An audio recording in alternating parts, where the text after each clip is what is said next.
behind everything we do is a promise. Better. Better because we care, because we all have a common goal: to be better at cooking, to be better at eating right and taking care of ourselves, to live in a better community, to just feel better. Today and tomorrow and the next day. Do it for you. Do it for them. Do it to prove something to yourself.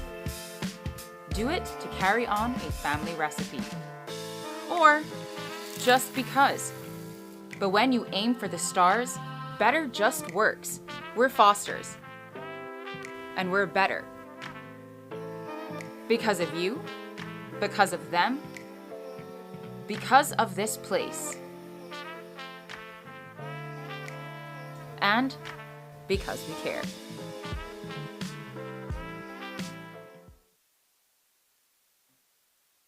Good evening, and thank you for joining us for the 5th of 19 candidate forums for the 2021 general elections in the Cayman Islands, being hosted by the Cayman Islands Chamber of Commerce in association with Fosters.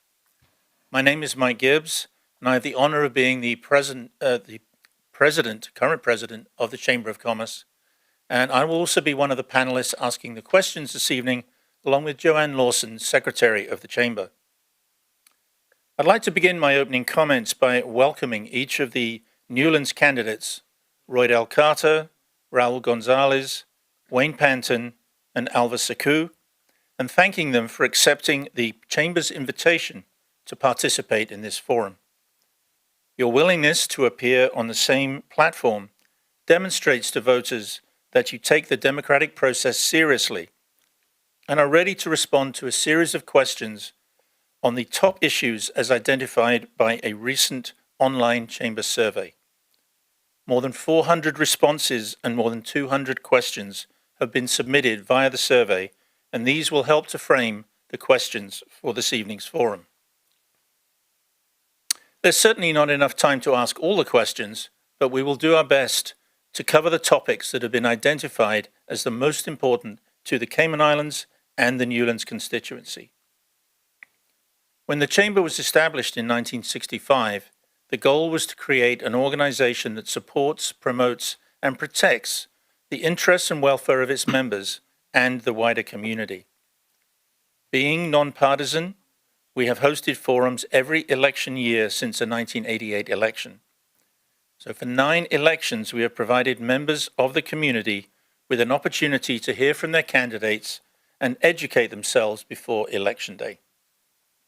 These forums have taken weeks of planning and preparation, with all the credit going to the hard-working Chamber staff, but would not have been possible without the financial support of our sponsors, Fosters, Affinity, Bodden's Legal and Corporate, and DART. So a big thank you to them.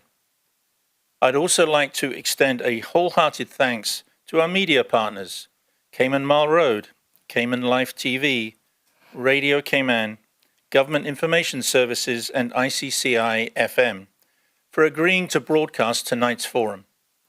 It is the first time that we have live streamed the forums on the internet, and we hope that this new format will enable even more people to watch them in the comfort of your home. It is now time to begin tonight's forum. I will therefore turn the proceedings over to Will Pinault, CEO of the Chamber, who will serve as this evening's moderator, and he will now explain the rules of the forum and introduce the Newlands candidates.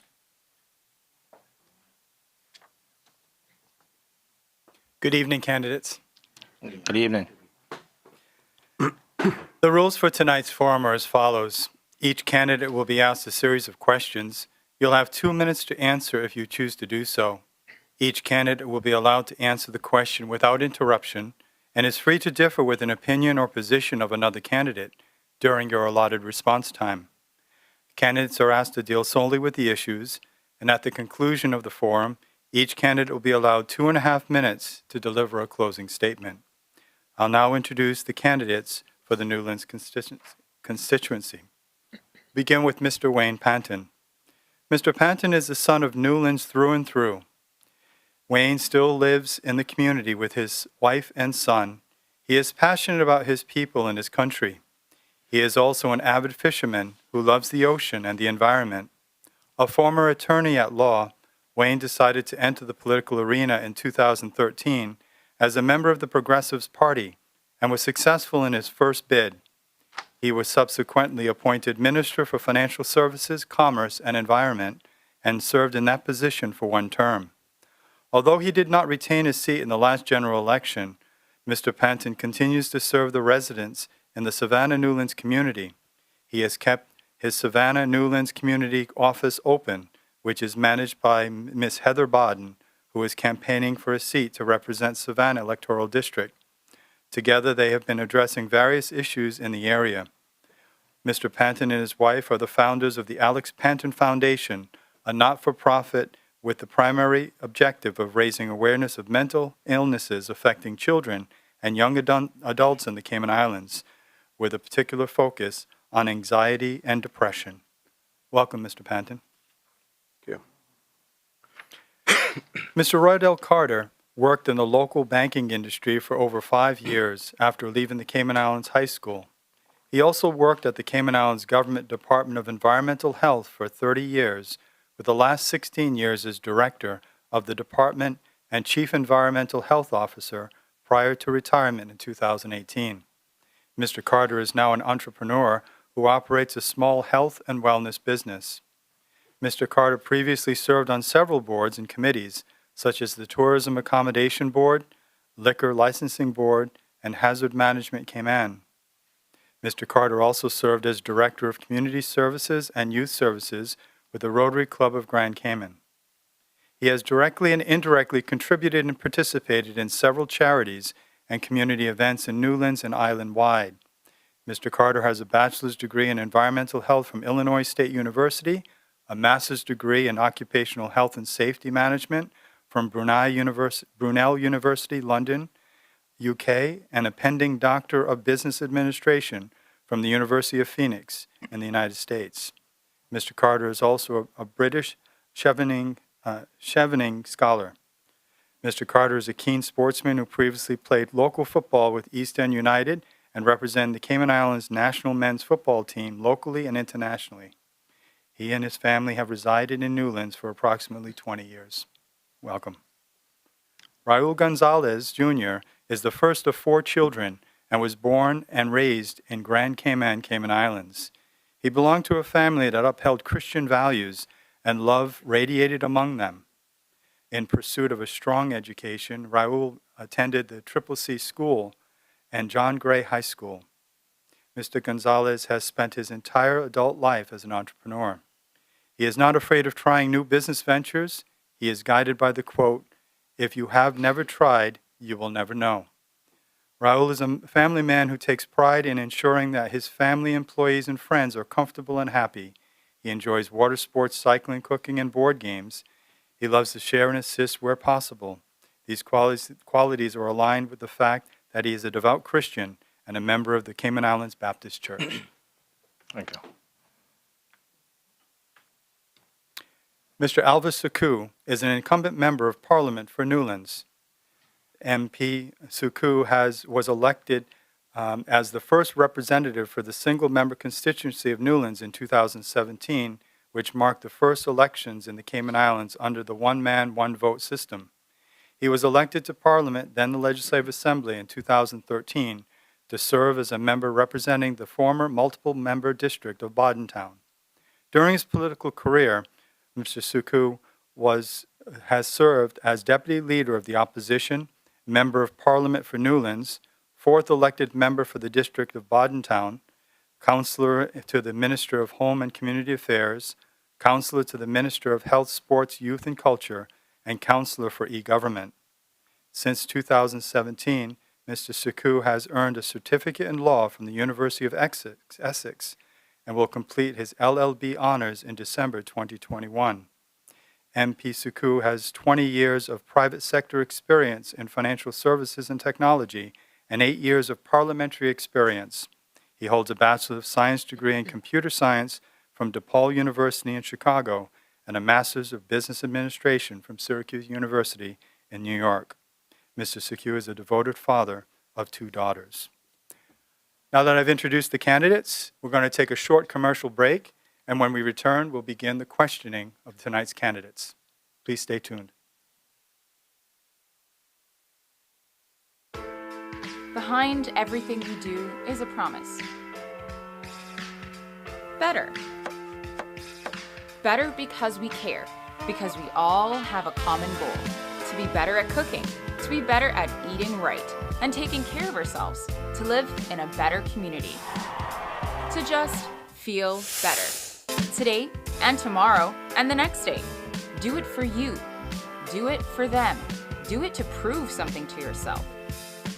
Do it to carry on a family recipe. Or just because.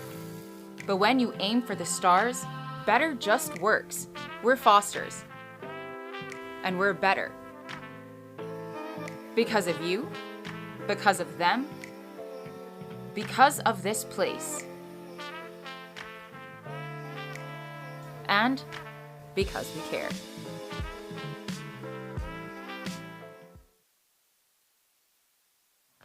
Welcome back to the Chamber of Commerce Candidates Forum for Newlands.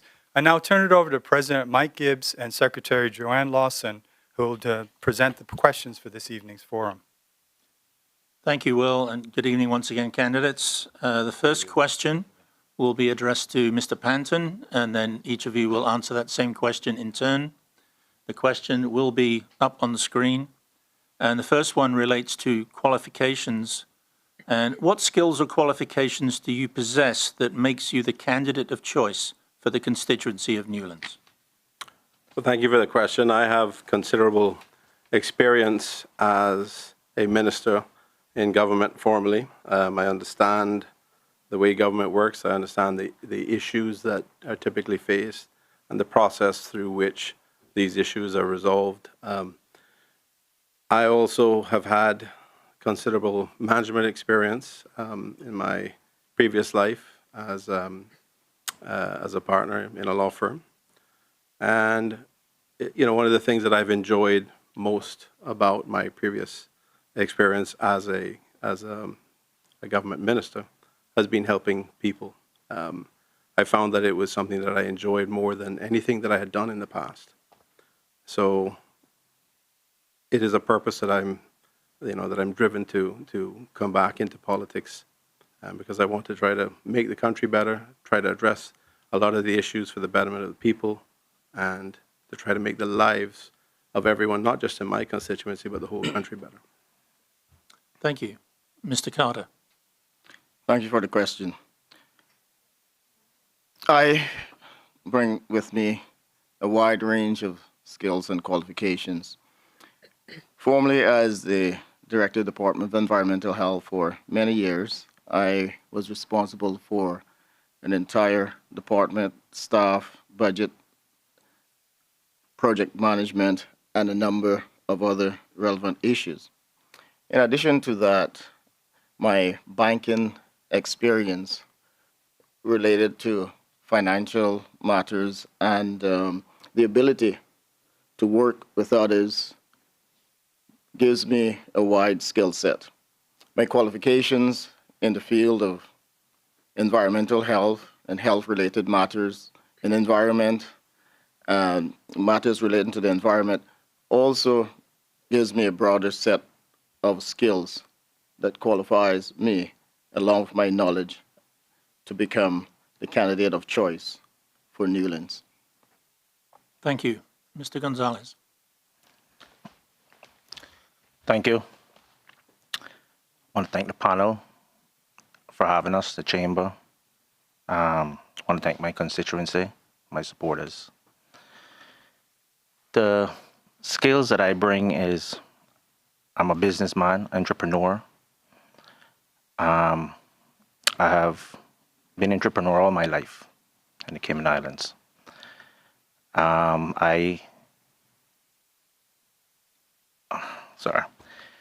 Like I said, I'm an entrepreneur. I've did business all my life in the Cayman Islands. I've dealt with people of all walks. I've managed a few different companies. The qualities that I bring that that's going to make me the candidate choice for Newlands is I've lived in Newlands for 20 years. 4 years ago, I decided to be the voice for the constituency of Newlands. I've seen their struggles and the issues that Newlands is facing. I am of Newlands. 4 years pass, nothing has changed. I'm bringing the qualities that I want to represent. I'm willing and able, and he who feels it knows it. And like I said, I'm feeling it with my people in Newlands. They know the struggles, and they need someone there to fight for them, someone to represent them, express their concerns, and deal with the issues. It's not for me to decide. It's for the constituency wants to decide. God willing, if they elect me, I will be their voice and I will represent them to the best of my abilities. Thank you. Thank you. Mr. Saku. Thank you. And I wanted to say good evening to all of my constituents who I think are tuned in and watching this, and thank the chamber as well for having us, and also say good evening to my the gentleman to my right. There's a reason why there are no qualifications in the elections law of the Constitution to stand for office other than the obvious, criminal history and that sort of stuff. It is because the parliament of the country is made up of people who represent the common man. My qualification, my primary qualification, is that I have a desire to serve. And that is what made me step forward in the first place, to serve the country and to serve my constituency. That is the only real qualification that you have to work by, to go with. I do have formal qualifications. Obviously, you just read a number of them out, my MBA, my bachelor's, my work experience. But primary, first and foremost, it is your desire to serve and to make the lives of the people that you serve better. I think I have that qualification. I think I've demonstrated that throughout the past 8 years. And before that, I have been there with my constituents through all sorts of ups and downs, through the deaths, the births, the storms, the pandemic. I think I've demonstrated clearly through my track record where I stand as far as representation goes. I have also represented this country internationally. I was blessed to be part of the negotiation team to go to London to negotiate changes to our constitution, which the end result of which is that we now have full autonomy for domestic matters according to the constitution. That was a huge achievement for the government and for the Cayman Islands. I was pleased that I was selected to be part of that delegation. So I've served this country nationally and locally, and I know I have what it takes to continue doing that and to deliver for my constituents and to continue to grow to be a better representative. Thank you. Joanne will ask the next question. This question is on national issues, and we'll start with you, Mr. Carter. What one or two national issues would you seek to address in your first year in office? Thanks for the question. There are quite a number of national issues, I guess, at this stage for which one could respond. But let me take up the issue of the pandemic and COVID-19. Obviously, the pandemic last year has caused a lot of chaos and havoc around the world. The Cayman Islands certainly has not been spared. While the government has been doing a good job overall, I think, so far, we need to be careful about how we open back the country, what speed we open it at, and the other factors that we need to take into consideration. As with any basic epidemiological triad, basically it requires a host agent and the environment, and the key of resolving issues is to break any one of those cycles and to control the disease. We have been successful in doing so far, but we need to continue to be vigilant, and we need to be cautious about the variations, the different strains of the virus, which, while we are currently locked down, so to speak, the whole issue of increased travelers without certain restrictions can expose us again to the new variants and put us at risk. So we need to be mindful of that. I know a lot of people are eager for us to open our borders, but CDC and the other organizations similar to that has also issued a similar caution to proceed. Thank you. Thank you. Mr. Gonzalez? Thank you for the question. You're asking for one or two issues, but we have a whole heap of issues. It's like a puzzle, and we need to put all the pieces together because they all interact. Education and employment is a major one. Pension and health insurance is another one. Cost of living. These are all the things that are affecting our people on a daily basis. And not to side from the pandemic, but that's an issue. Yes, we're dealing with that. But these are the everyday issues that are affecting each and every one of us in the Cayman Islands here. And these are the issues that are not affording the Caymanians to live a quality life, live the Caymanian dream. So for me, all these issues is something that we have to tackle right away.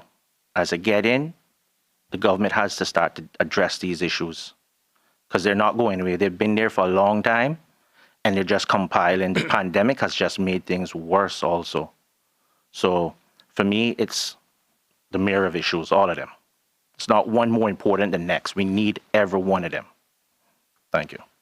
Thank you. Mr. Saku? Thank you. For the next 2 years, I think this country is going to be dealing with the pandemic in one way, shape, or form, either getting through it or recovering from it. There are obviously a number of issues that have been highlighted by going through this process of dealing with the pandemic. Nationally, we have to look at what we're going to do about pensions. We have allowed people to take money from their pensions to survive. That pensions were already, I think, inadequately funded to take most of our seniors through their golden years. So we needed to look at that anyway, but now that the situation is definitely, we have to accelerate what we do. That has to be top priority. We have to look at things like border control. We may be faced with another pandemic. We don't know there's a lot of uncertainty there. What we have to do is revamp border control processes so that when there is another threat, that we detect it early, that we protect our borders early. We have to look at workplace legislation to make sure that companies are able to operate in a manner that they're not impacted by another pandemic. We have to look at how schools operate. One weakness that was exposed through the pandemic is that the schools were not ready for remote learning. Our internet infrastructure, again, remote work, remote learning, all of those things now need to come into focus quickly because we never know when the next pandemic is going to be around the corner. There's the impact on businesses. We have to continue to support our businesses. We have to continue to support persons who are out of work. We need to start focusing on retraining people, getting people back into another line of work. We need to look at how we do that quickly because there are many people who are relying on a stipend, which is, they're grateful that they're getting their $1,500 a month, but it's not going to take them very far. And also the government can't continue to do that forever. So we need to retrain, retool our people, get them working again. We also, of course, need to deal with cost of living. I see I've run out of time, but I'm sure I can get back to that one pretty soon. Thank you. Mr. Panton? Well, thank you very much. I think in the short term, in the first year, we're probably looking at issues around cost of living, and which have been really amplified because of the impacts of the pandemic around the world. It has had a huge impact on most of our supply chains that come into Cayman. We don't produce very much. We don't grow very much. So it has had a very, very significant impact, both in terms of the foods that we consume, but also construction costs and those types of things. I think, there are different things that we can do to address it. We have to take some very careful, do some very careful analysis and take some steps to address these. Construction costs, for example, these issues they tend not to go down, right? So we have got to find ways of improving the efficiency of construction. Something like, for example, the numbers of electrical boxes, plugs that are in every 6 feet. These types of things tend to drive up costs 10 or 20%. If you ask some of the contractors, these are things that they're concerned about. That then has an impact on overall cost of construction, and that translates into the cost of rent, cost of building houses. Our young people are very afraid that they are losing their opportunities to participate in the Cayman Dream, to have access to housing, to participate in the development of their education, and then moving on to having families in their own houses. They feel that the country is on a path like a runaway train. People are falling off, and nobody seems to be that concerned about it. So there's a lot of concern around that. Education is an issue that I think we absolutely need to address. Thank you. Thank you. The next question shifts from national issues to more constituency level issues. So this question will go to Mr. Gonzalez first. If elected, what 2 or 3 projects or programs would you like to accomplish for the people of Newlands? Thank you. The first thing we're going to do is form a district council. I by myself can't do everything. So we'll have a district council, and through that, now we could address the issues of Newlands. First and foremost, bus shelters for our children. Far too long now they've been overdue. Kids are going to school. If it rains, they get wet, they got to go to school. Not every parent could afford to sit down and wait for their children and keep them safe. They got to get to work. So the bus shelters is the first thing that we're going to do throughout Newlands. The second thing is the parks. We have 5 parks in Newlands, and they don't add up to 1 park.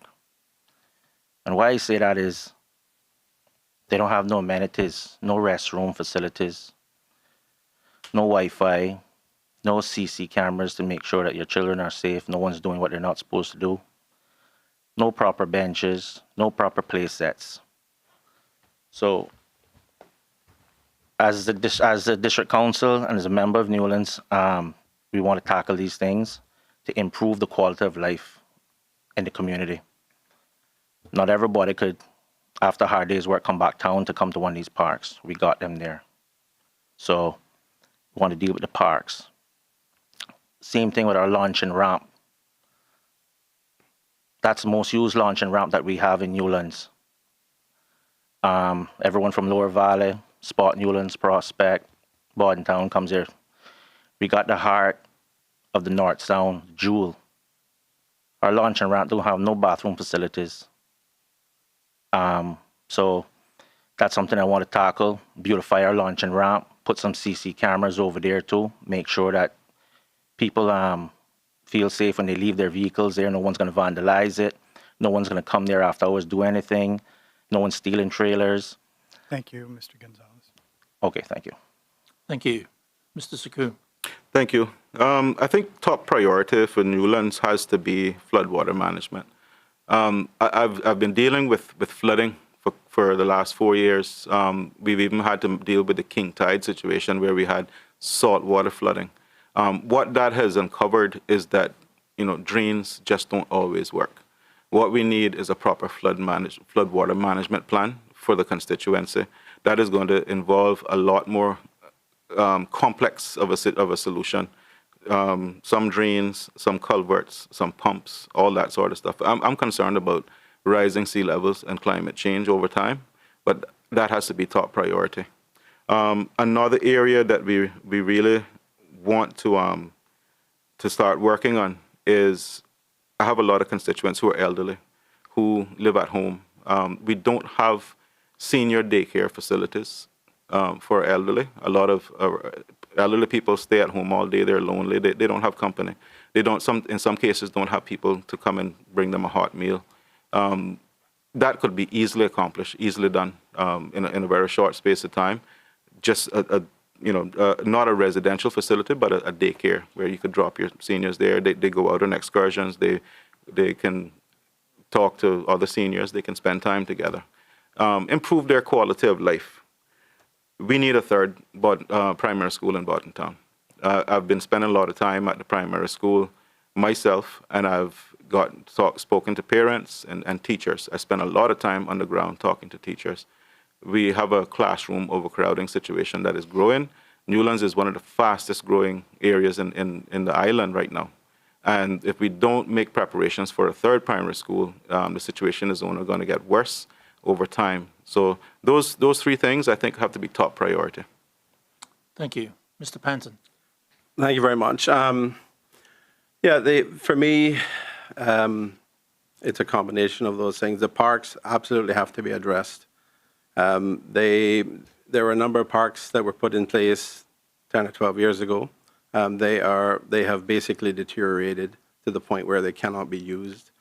I have been working on cleaning up the parks, putting in place, redoing the fencing, which had been destroyed over time, working to put in place new resources for the kids to play on, different the play sets and recreational equipment. I also want to have beautification throughout Newlands. It adds immensely to the quality of life of the people of Newlands to have a beautiful place.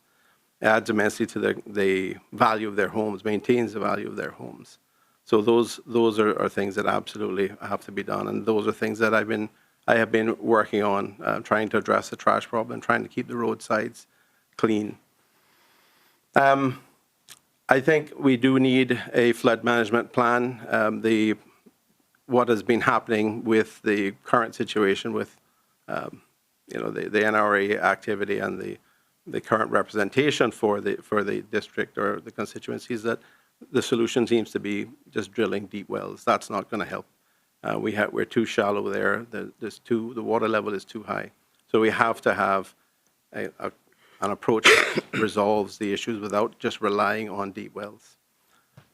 We also need to address the issue with Savannah School, or the Joanna Clark School as it is now.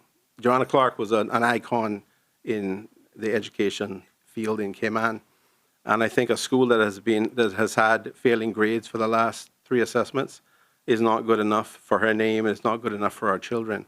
And I think we have, as a people, with the parents, the children, the teachers, and the private sector, we need to get in there and resolve those issues and address them so that our children get the best possible education from a primary level. Thank you. Mr. Carter. Thank you. I agree with the parks, the upgrading of the parks that don't have any facilities at all. The lunging ramp has been there. It seems at times to have insufficient lighting as well. I noticed that the boat ramp was recently refurbished, but in terms of refurbishing that, created a potential hazard as well with the shredded, with the mine material being spread on the ground, which posed an environmental threat. The other matter there is, yes, certainly flooding and drainage is a problem in Newlands. I know that for a fact. I have been flooded out for many years. These things are not new. They have been existing in the community for years.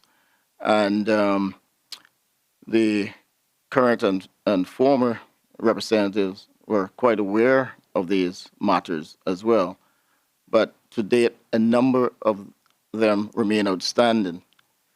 We need to act on these matters instead of just saying what they are. The constituents of Newlands have been suffering. The kids have to walk through water in the rainy season. I noticed that some drains were recently installed. And yes, if we install some of the drains in a rush, or if we do so improperly, we are going to end up with other problems. I note too that some roads were recently paved, and I say that's a good thing when it is done well. But some of the residents especially on Water Street, while they're enjoying the nice paved road at this time, will suffer when the rains come later on. Thank you. Mr. Saku, we'll start this question with you. Education governance is a topic. Would you ever support changing the governance structure of the education system, or should we maintain its current structure? If yes, what would be some of your recommendations? And that's a good question. The current governance structure, I think, has served us to a point.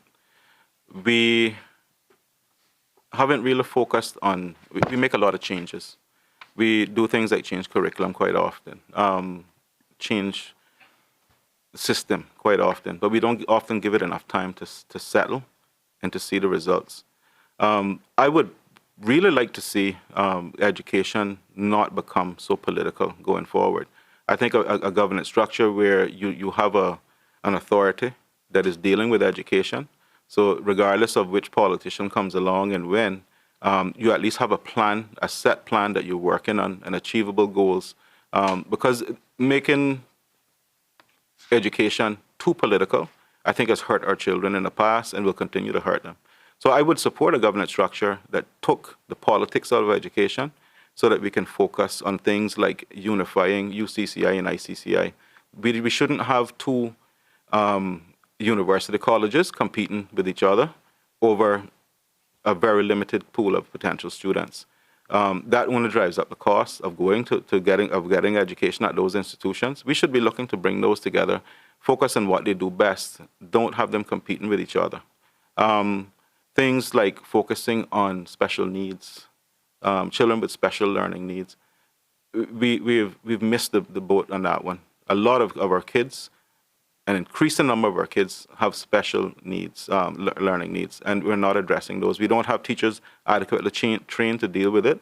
The red tape that is involved, the bureaucracy that is involved in identifying a child with special needs and coming up with a plan to address that can take as much as 2 years under our current system. That's 2 wasted years of a young child's life.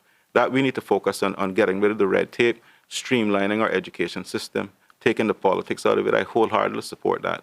There obviously has to be political direction involved and individuals on that level where you have a minister who's responsible for education. But the ongoing development of education, I fully support taking the politics out of it. Thank you. Mr. Panton? I think education is so important that I agree that we should not have politics involved with it. The problem is we have a system with education which it's probably one of the few ministries where you have, a department and then you have the schools and the heads of the schools and the teachers. There seems to be a lot of conflict at times. When you talk to a lot of the young Caymanian teachers that come back, they go away, get training, come back, they want desperately to contribute to the education of our children. They want to be a part of the solution to developing the Caymanian workforce. And they end up leaving after 3 or 4 years or less sometimes because of frustration. These types of things have to be pointing us towards problems with the way the system is structured. I've been disappointed when I see someone who says, well, I'm the minister today and I get reelected and I'm going to run away from the ministry on the next occasion, because I feel that if you are sure about your approach to education, there should be the continuity. They should want to come back and make sure that is implemented. I agree there's too much changes that goes on. I agree that there's inconsistency. I agree that the changes that are made all the time can't be helpful. Changes in curriculum all the time that can't be helpful. There has to be some consistency, and I think we need to bring together all the key stakeholders and really try to examine exactly what needs to be done to address this problem of stop spending so much money of government's money on our children and attaining so little compared to the private sector. The private sector schools have models that actually work and they're able to deliver. We need to figure out why government's model isn't working as well as the private sector model does. Thank you. Mr. Carter? Thank you. I agree with most of the content of Mr. Panton and some of my other colleagues in regards of the governance of education. I do agree that it should be a separate entity governed by a board so that there can be consistency. Over the years, there have been so many curriculum changes that I think it has confused everyone. We are a British overseas territory, and I strongly believe that our examination and our educational system should follow similar paths. I think we should focus with the GCSE, CSEs, and the other similar qualifications, and let's build on that. Certainly when it comes to the social services and history components, let's focus on the Cayman Islands and perhaps the wider Caribbean, because I can recall going to high school and learning a lot about New Zealand and Argentina, what were the main products and so forth over there, but yet were not taught the basis of anything related to the Caribbean. So we've come a long way, I agree with that, but we need to stop twisting and fuddling with the curriculum. I believe that the teachers themselves, by the time they get into a system, they have to change it. And it's not that they perhaps are not qualified to do their job. It's just the constant changes causes them to have another excuse rather than focus on the education of the children, rather than put all of the emphasis on ensuring that the students learn math and English and all the other key skills. I think if we can focus on those, get back to the fundamentals, get back to the principles that we need to adhere to improve the education. Thank you. Mr. Gonzalez? Education is the key. It's the start for everything. That's the problem we're having here now. We keep passing the buck over. And we're talking about every time there's a new administration, they changes the curriculum. This curriculum ain't working. Our kids are failing, and we're doing an injustice to them. 60 to 70% of our kids graduating can't read and write.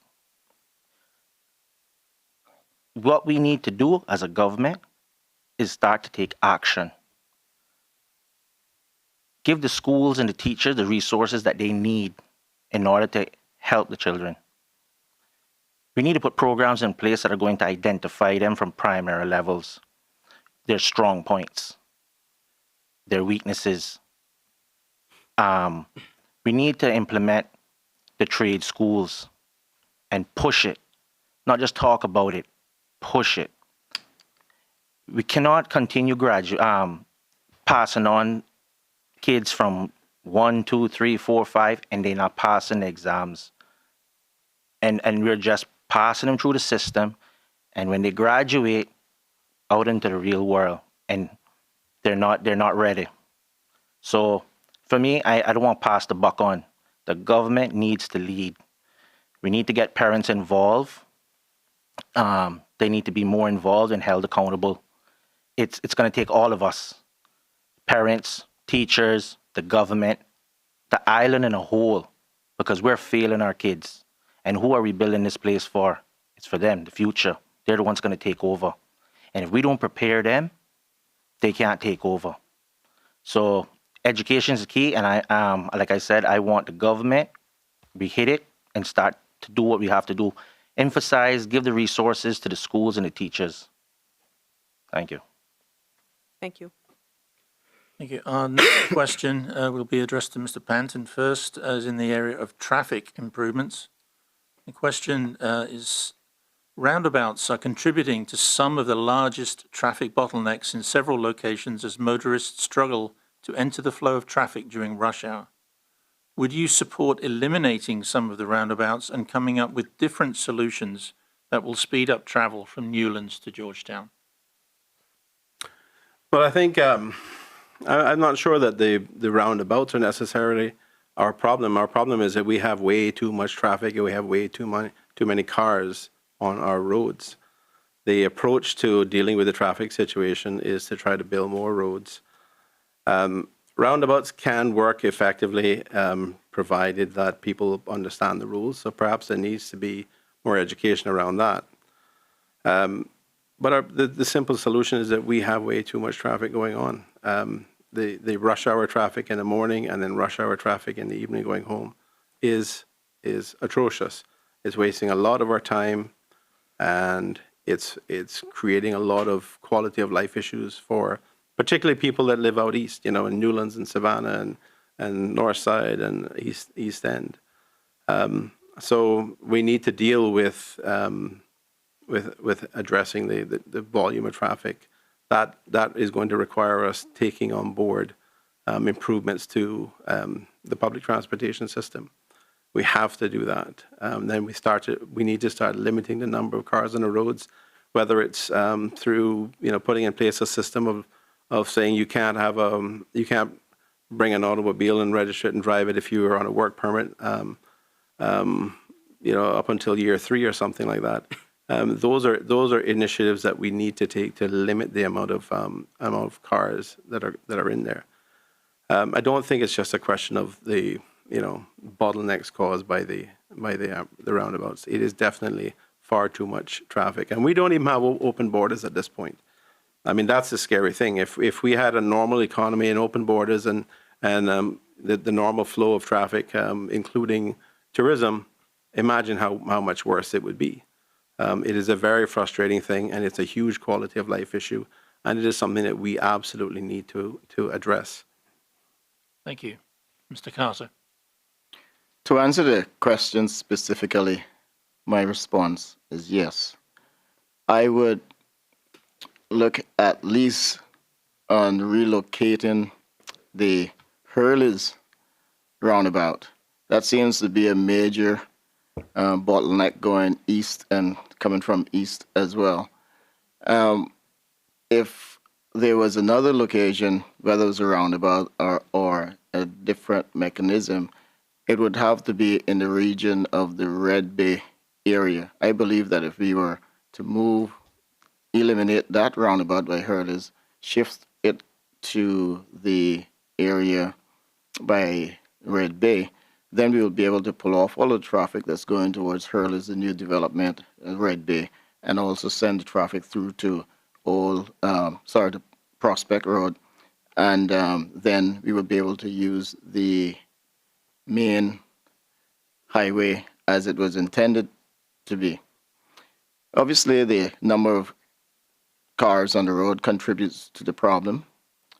We should start to consider or have some incentives to deal with carpooling, although now maybe, unless it's your immediate family, it could be a concern due to COVID. We need to have perhaps express bus lanes, wherever that is possible. I would consider that to be something that would be considered along the new east-west arterial road. Perhaps the 2 inner lanes could be used as express bus lanes going east and west at that location. And perhaps we should be able to have parking away from Georgetown and then shuttling into various areas of Georgetown. I think a combination of those things would be a good start to alleviating some of the traffic congestions that are on the roads. Thank you. Mr. Gonzalez. Thank you. For me, before we go into moving roundabouts, I think we got to try other stuff first. We should try staggering the work hours. Everybody's coming to work the same time. We should work on the school hours too, because everybody's going to school the same time. So it's something that we have to look into: school hours, work hours, a public transport system, a properly functional public transport system. You know, we don't need to invent the wheel. We just got to bring it here and tweak it. It works all over the world, right? I would agree with, like my colleague said, a parking space and shuttle into town. A system like that, I think, would work good too. I would also agree with what my next colleague said about not everybody get, the cars, the work permit holders. Should be some time before they get a car, because everybody has a car. And our infrastructure just can't handle the cars. So before we go into any massive spending of roads and roundabouts and stuff like that right now, I would think try these little initiatives right now. And during COVID, it's shown that you could work from home and stuff too. So I would push for people to work from home a couple of days out of the week where they can. 2-3 days, that would help. Thank you. Thank you. Mr. Saku. Thank you. My opinion is that roundabouts work when used properly. Unfortunately, we have a lot of people who don't use the roundabouts properly, and that adds to the traffic congestion. But as far as bottlenecks go, I mean, I know that there are two major ones. The Hurley's roundabout, especially in the evening when people are trying to come east, and there's traffic coming in from South Sound that has the right of way. That causes a stop right there by Hurley's. The other one is when you're going west in the morning, down on Thomas Russell Way by the horse stable. That narrows into 2 lanes, one going each way. That's another bottleneck. So those two have to be addressed. But we're never going to build roads to build ourselves out of this traffic problem. I agree we have to have proper public transportation. I actually brought a motion to the House asking for that revamp to be done. And it was accepted by the government, and they have embarked on that public transportation revamp exercise. Obviously, elections came up on the time frame, and things didn't get to where I wanted it to be. But I raised the issue in the House because I recognize that we have to do something about traffic. My constituents sit in traffic every morning on their way to Georgetown, and they call me. They have a lot of time to sit in traffic and call their MP and complain about the traffic. So I'm well aware of what's going on. Public transportation is a solution that we must rush to get in place until you have a reliable system that gets people where they're going on time, where they want to go on time and reliably. We're always going to have traffic. At that point, then we can start looking at other policies, limiting the number of cars imported and so on. But we can't have business come to a standstill because people can't get where they need to go. So public transportation is key. And then you can bring the other policies afterwards. Thank you. Well, that concludes the first round of questions, the 5 questions of the candidates. At this time, we're going to take a short break to promote some of our sponsors. So please stay tuned. We'll be back with the next round of questions.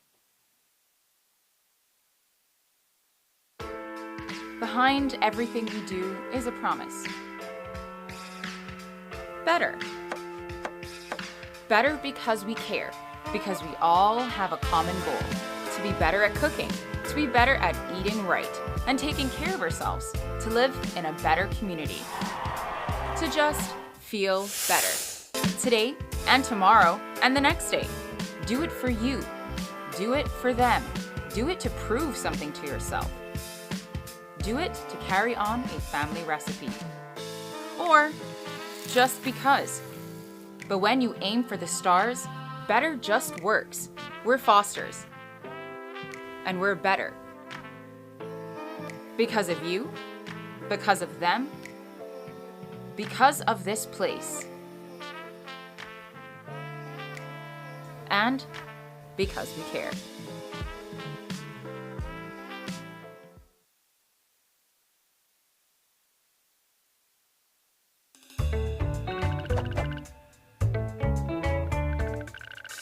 You hear people talk about the economy all the time. But what is the economy exactly? The economy is the flow of money between the people, the companies, and the government in the Cayman Islands. Why is it important to understand the economy? Well, just like the engine of a car, the better we understand the economy, the better we can make it run, and the more prosperous we can become as a community. The first important thing to understand about the economy is that the private sector is the main source of all wealth. Think about it. Most people work for companies in the private sector, both big companies and small businesses. But even if you work for the government, your salary comes from the fees and duties paid to the government by private sector companies and their employees. That's why we call the private sector the prosperity engine that powers our economy and drives the country forward. When business is booming, companies have more money to spend on salaries, bonuses, and promotions. Employees with more money buy more products and services from other businesses. All those people and businesses spending money generates revenue for the government, which pays for important services like education, roads, emergency services, and care for the elderly. So when the private sector is doing well, everyone does well. But when the private sector isn't doing well, like during a recession, the money dries up and everyone suffers. So when you hear people ask, how do we make our country more prosperous? The answer is pretty simple. Grow the economy. After all, you can't get more money from a system that isn't making more money. That's not economics. That's just common sense. In this video series, we're going to take a closer look at our economy to see how we can fuel our prosperity engine and how to make sure everyone benefits. For now, thanks for watching, and remember to share this video with your family and friends so they can learn more about our economic prosperity engine.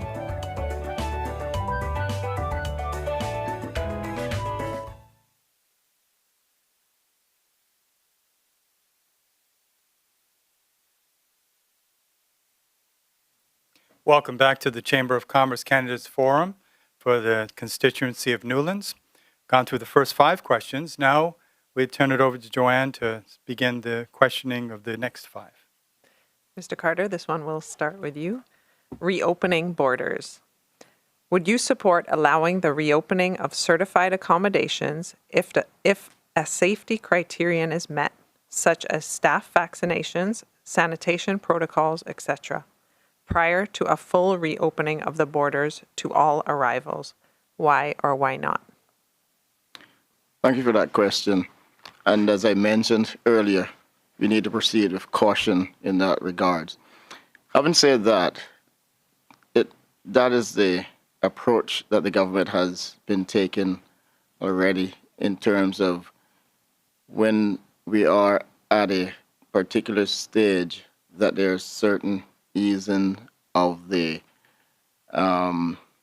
requirements to enter the country. But like I've said earlier, we need to be cautious with that. It's just that the new variants, we still don't have sufficient information on that.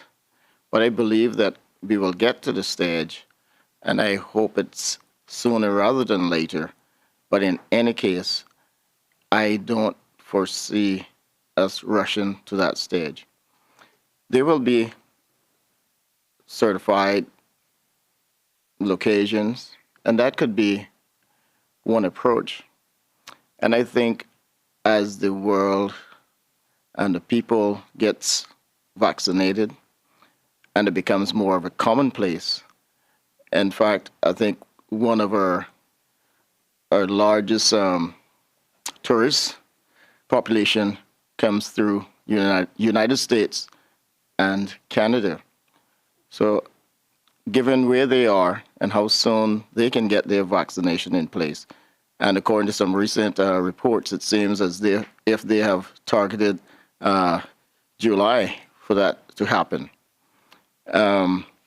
Given that particular situation, then I think we should be able to, if the requirements are met, that we would be probably looking sometime in the summertime, although that is no certainty. But I believe at that time we'll be in a better position to make such a decision. Thank you. Mr. Gonzalez? Thank you. I would support on a small scale. If all the criteria are being met, and I say small scale, has to be controlled because we're a small place. If it gets out, by the time we try to figure something out, it's too late. And we've come too far to make that happen. We are living in paradise. We are blessed with all that has transpired. Every day, every week, we're learning something new on this. I understand that our tourism, people are feeling it. People are struggling. But we have to, as a government, find other ways to help these people, other avenues, and we have to do it now. I think with all the stakeholders, land and sea, the hotels come up with like a package, stay over tourists, that we could control their movements, where they go, who's involved and stuff like that. A small scale, because at the end of the day, we have to think about the big picture, the rest of the Cayman Islands. So not to say that we're not counting, we're saying that the tourism doesn't matter. It does, but we survived after Ivan. We're still surviving now. But we're learning, like I say, every day, every week, something new on this. So before we jump the gun, we got to make sure that all our T's are crossed and our I's are dotted and our people are safe. That's the bottom line. Our people has to be safe in whatever we decide. Thank you. Thank you. Mr. Suku? Immediately, no. My answer would be no. And I'll tell you why. We have now probably vaccinated almost half the population. We haven't vaccinated enough people. You can still transmit the virus while you have the vaccine in your system. You may not get sick, but you can pass it on to someone else. So until we get to an acceptable level of vaccination throughout this population, I wouldn't support doing something like this. It's too risky. The government has done an amazing job in keeping us safe. I will be one of the first people to say that. If we were to go back into another lockdown situation, or if we were to start having people get seriously ill here, we're lucky we've only had 2 deaths. If we start to have mass illnesses and so on, it would be not just an economic disaster, but a health disaster for us. We can't handle anymore.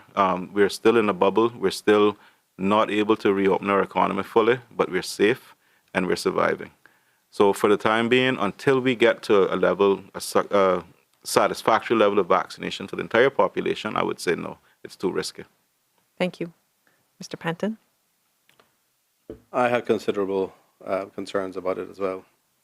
I mean, I don't know what is meant exactly by certified accommodations, but if we had a scenario where, you know, staff could remain within a facility and all in one type facility, that would be a different thing. But whether they're vaccinated or not, we all know that is going to prevent them from getting sick and probably dying, but it doesn't prevent them from being able to transmit it outside of that facility. So if they can freely come and go, there is the risk of an outbreak. And I agree, we have not gotten to the point where we are able to we've been able to vaccinate enough people. There are still people there's still many of our people who are vulnerable, and the risk of a potential outbreak is, to me, too great right now. Frankly speaking, where we're at has been difficult for a lot of people. But I feel that the government, if you look at the full totality of the circumstances, the government has 400 million plus in reserves still. We have a debt to GDP ratio of around 5%, just over 5%. That is extremely low. I think if anything, we need to make the necessary investments in helping people to get to the point where we are in a safer position, where we have most of our population vaccinated, where we look at the gateway countries that are coming into Cayman, like the US primarily and the UK, and assess where they are with their vaccination programs, where they are with their level of community transmission. We don't want to take any chances. We have done a good job. We've followed the medical advice. This is not a time to experiment and make serious mistakes. I fully understand the issues with some of the businesses, but I think lives have to come before finances. Thank you. Thank you. The next question will be addressed to Mr. Gonzalez first, and touches on to the subject of cost of living, which we've already talked about a little bit. Cost of living ranked as the top issue of the respondents in the most recent Chamber survey. So the question is, what strategies would you propose to address that issue?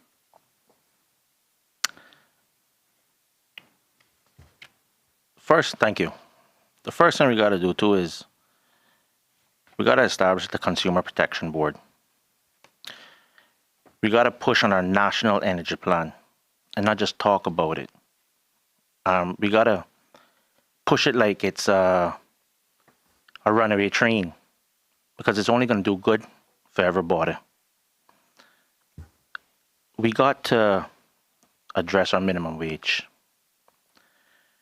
We got to deal off-rig.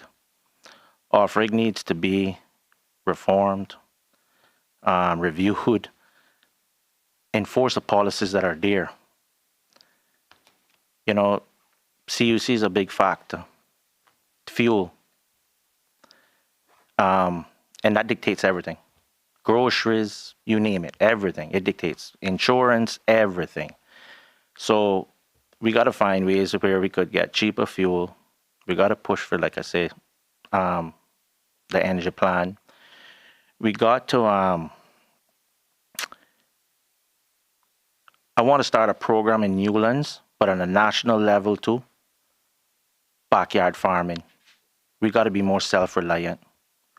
That would give us more disposable income. You don't have to go to grocery stores. You're farming your own stuff. Same thing on a national level.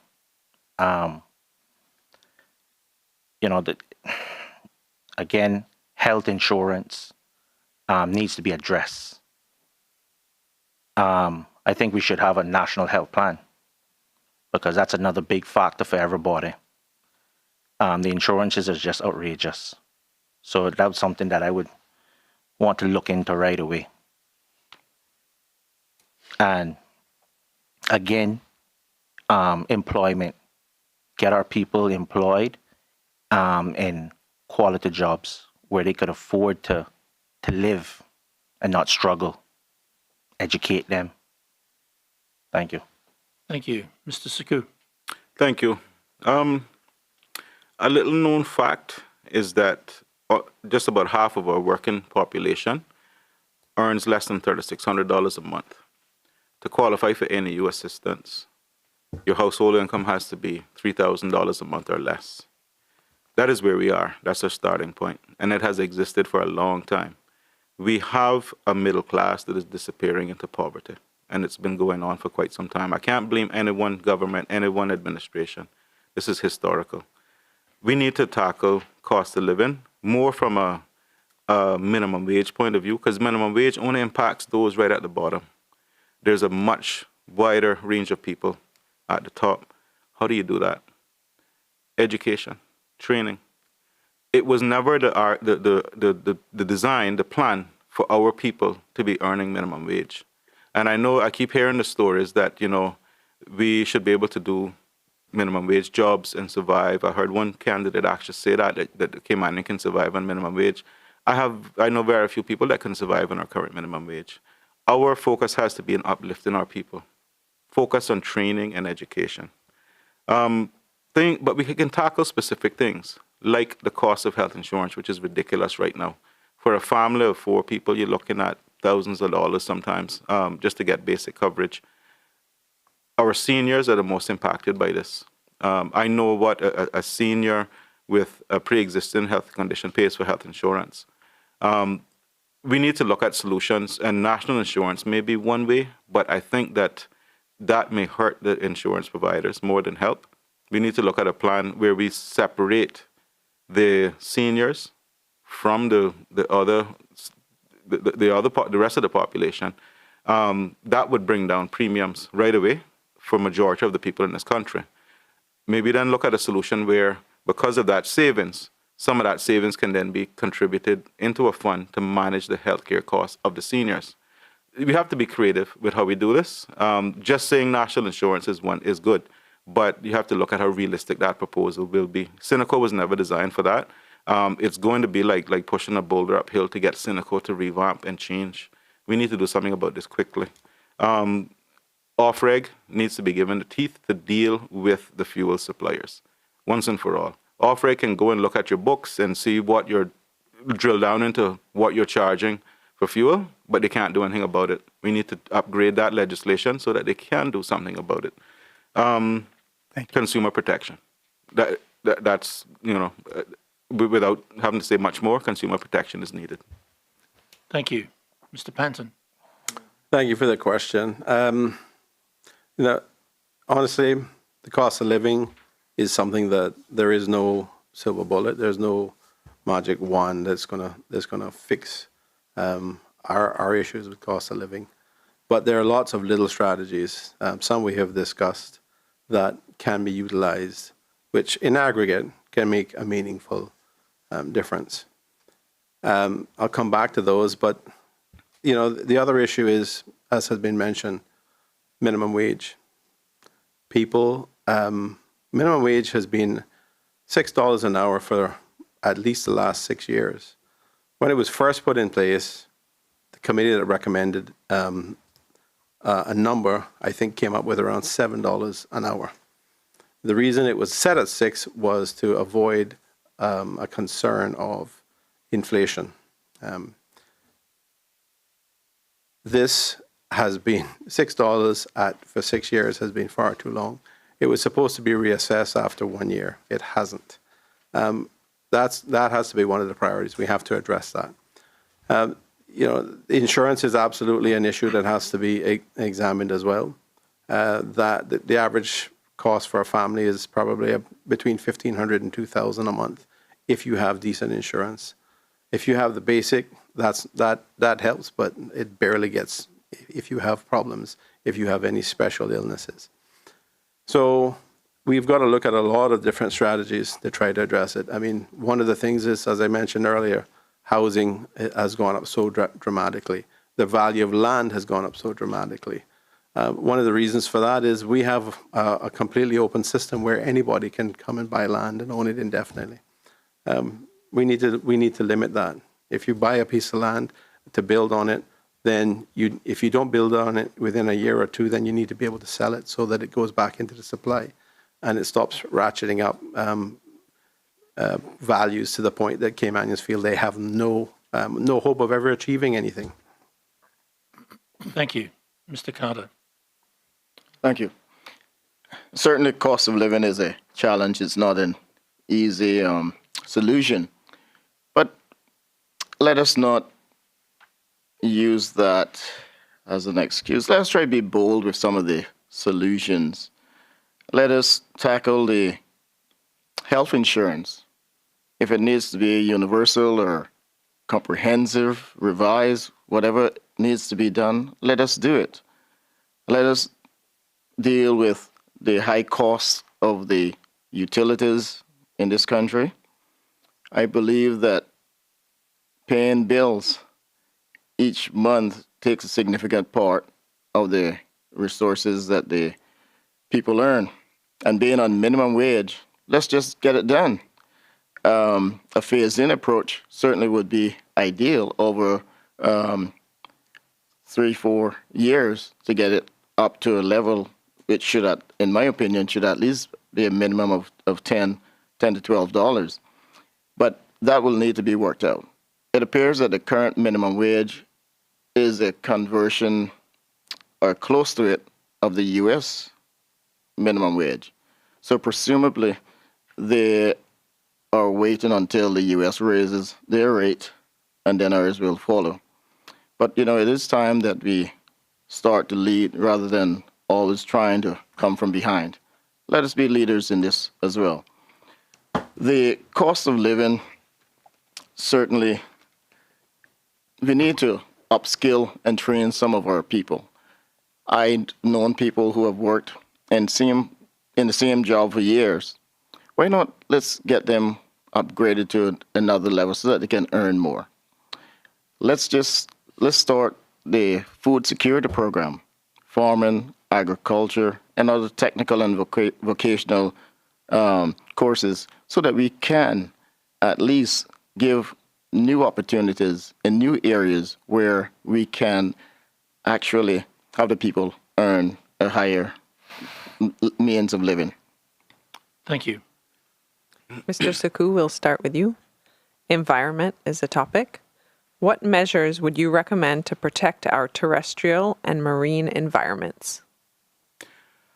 Well, I think that we've actually done quite a bit in terms of protecting terrestrial and marine environments. We now have a conservation law in place and a conservation board, and I will give credit to Mr. Panton for that.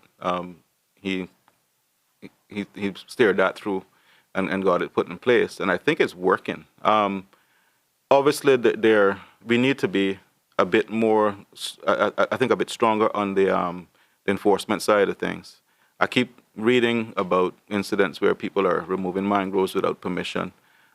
People are destroying natural habitats without permission, or not without permission, but basically doing things against what the law was intended to regulate. We need to be a bit stronger on the regulation side of it and the apprehension and the punishment for doing it. But I think that it's working. If you look at the East-West Arterial as an example, you're going to see that that road goes down to Woodland Drive and then stops, and there's going to have to be an impact assessment done. So I think we've gone far enough that we should go with the legislation. To go any further would tip the balance, I think, too far. I am an environmentalist by nature. I want to protect our natural environment. I think the marine parks expansion has come into place now and is working. I know that we need to do a bit more to protect the marine environment. We need more enforcement, and I think that, again, is where the problem lies. People still go out and poach conch and lobster out of season, so we need more strength on the enforcement side. We need to put the resources there in protecting from that point of view.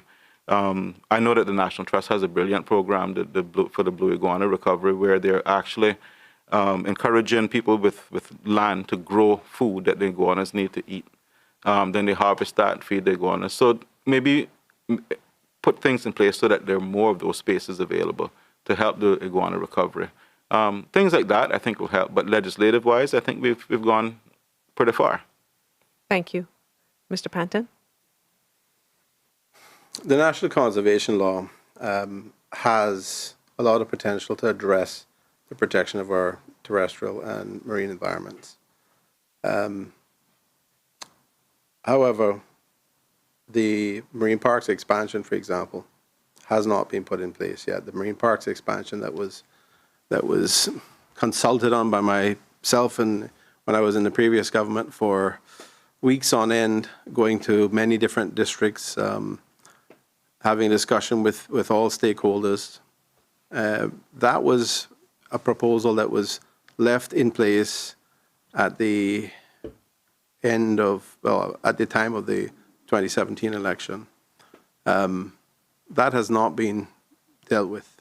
There were promises made, I think, around 2018 to someone no less than Prince Charles that, we were going to have this put in place, and it hasn't been done. So there is a disappointment there. We need to address these issues. The approach that has been taken with marine parks is to have an expansion so that you have basically no fishing areas. That will then eliminate or reduce the need to go out and continuously check to see whether somebody is in a particular area and taking the wrong type of species and whatnot. If they're not supposed to be there, it's easy for them to enforce. They can go in there and charge them, remove them. So the marine parks expansion is an essential part of leaving in place what we have and protecting. Since 1970, we've lost about 80% of our marine environment and species. It is not serving us well. Our terrestrial environment is ignored. The recommendations that are made to the CPA are oftentimes ignored. We've just had a situation where the National Conservation Council was not properly reinstated and new members appointed when we had one of the very significant planned area developments that was being brought to the board. These things represent a failure of commitment to the environment for the future on behalf of the current government. It's unfortunate, but it's true. Thank you. Mr. Carter? Well, I agree there are a number of pieces of legislation in place that can help protect both the terrestrial and the marine environment. But one of the challenges that often comes with that is the lack of enforcement or the inability to enforce. I know that from the environmental health legislation, in particular the litter law, while it sounds very good and very comprehensive as to the things that we can do, enforcement has always been an issue. One of the ways I think we can implement enforcement is to revise the legislation and include the ticketing approach, as the police can just ticket on the spot. I think we need to have immediate solutions rather than dragging the process through the courts, because that's a never-ending situation, it seems like.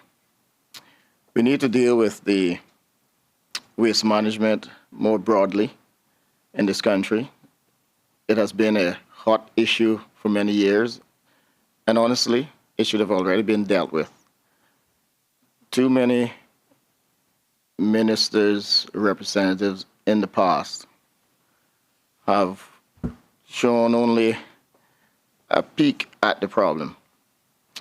Even though, and I say that because within my 30 years in government, I had a minister practically every 2 years. So 15 ministers in 30 years. So there's always a constant turn around and turnover with actual who to do what and what to do it. But we really need to deal with that aspect and resolve that. I am prepared to take on that challenge and get it done. Thank you. Mr. Gonzalez? Thank you, John. There's so much to be done. The legislative that they have now ain't working. The planning laws need to be reviewed and reformed. Who are we building Cayman for, and what are we building? We have no plan. Everyone's coming here, buy what they want to buy, build what they want to build, tear down what they want to tear down. Lack of enforcement, and lack of the laws too. So those laws are extinct now. We got to change them. And the marine, people come here and just fish. This is the only place anyone could get off the plane and start to fish. We need to put some licenses in place. Leave that for locals. People are poaching because no jobs. Again, they need to feed their families. They need to pay bills. Not saying what they're doing is right, but it boils back down to education. It boils back down to employment and opportunities. We need to, like I say, help our people so they wouldn't resort to these things.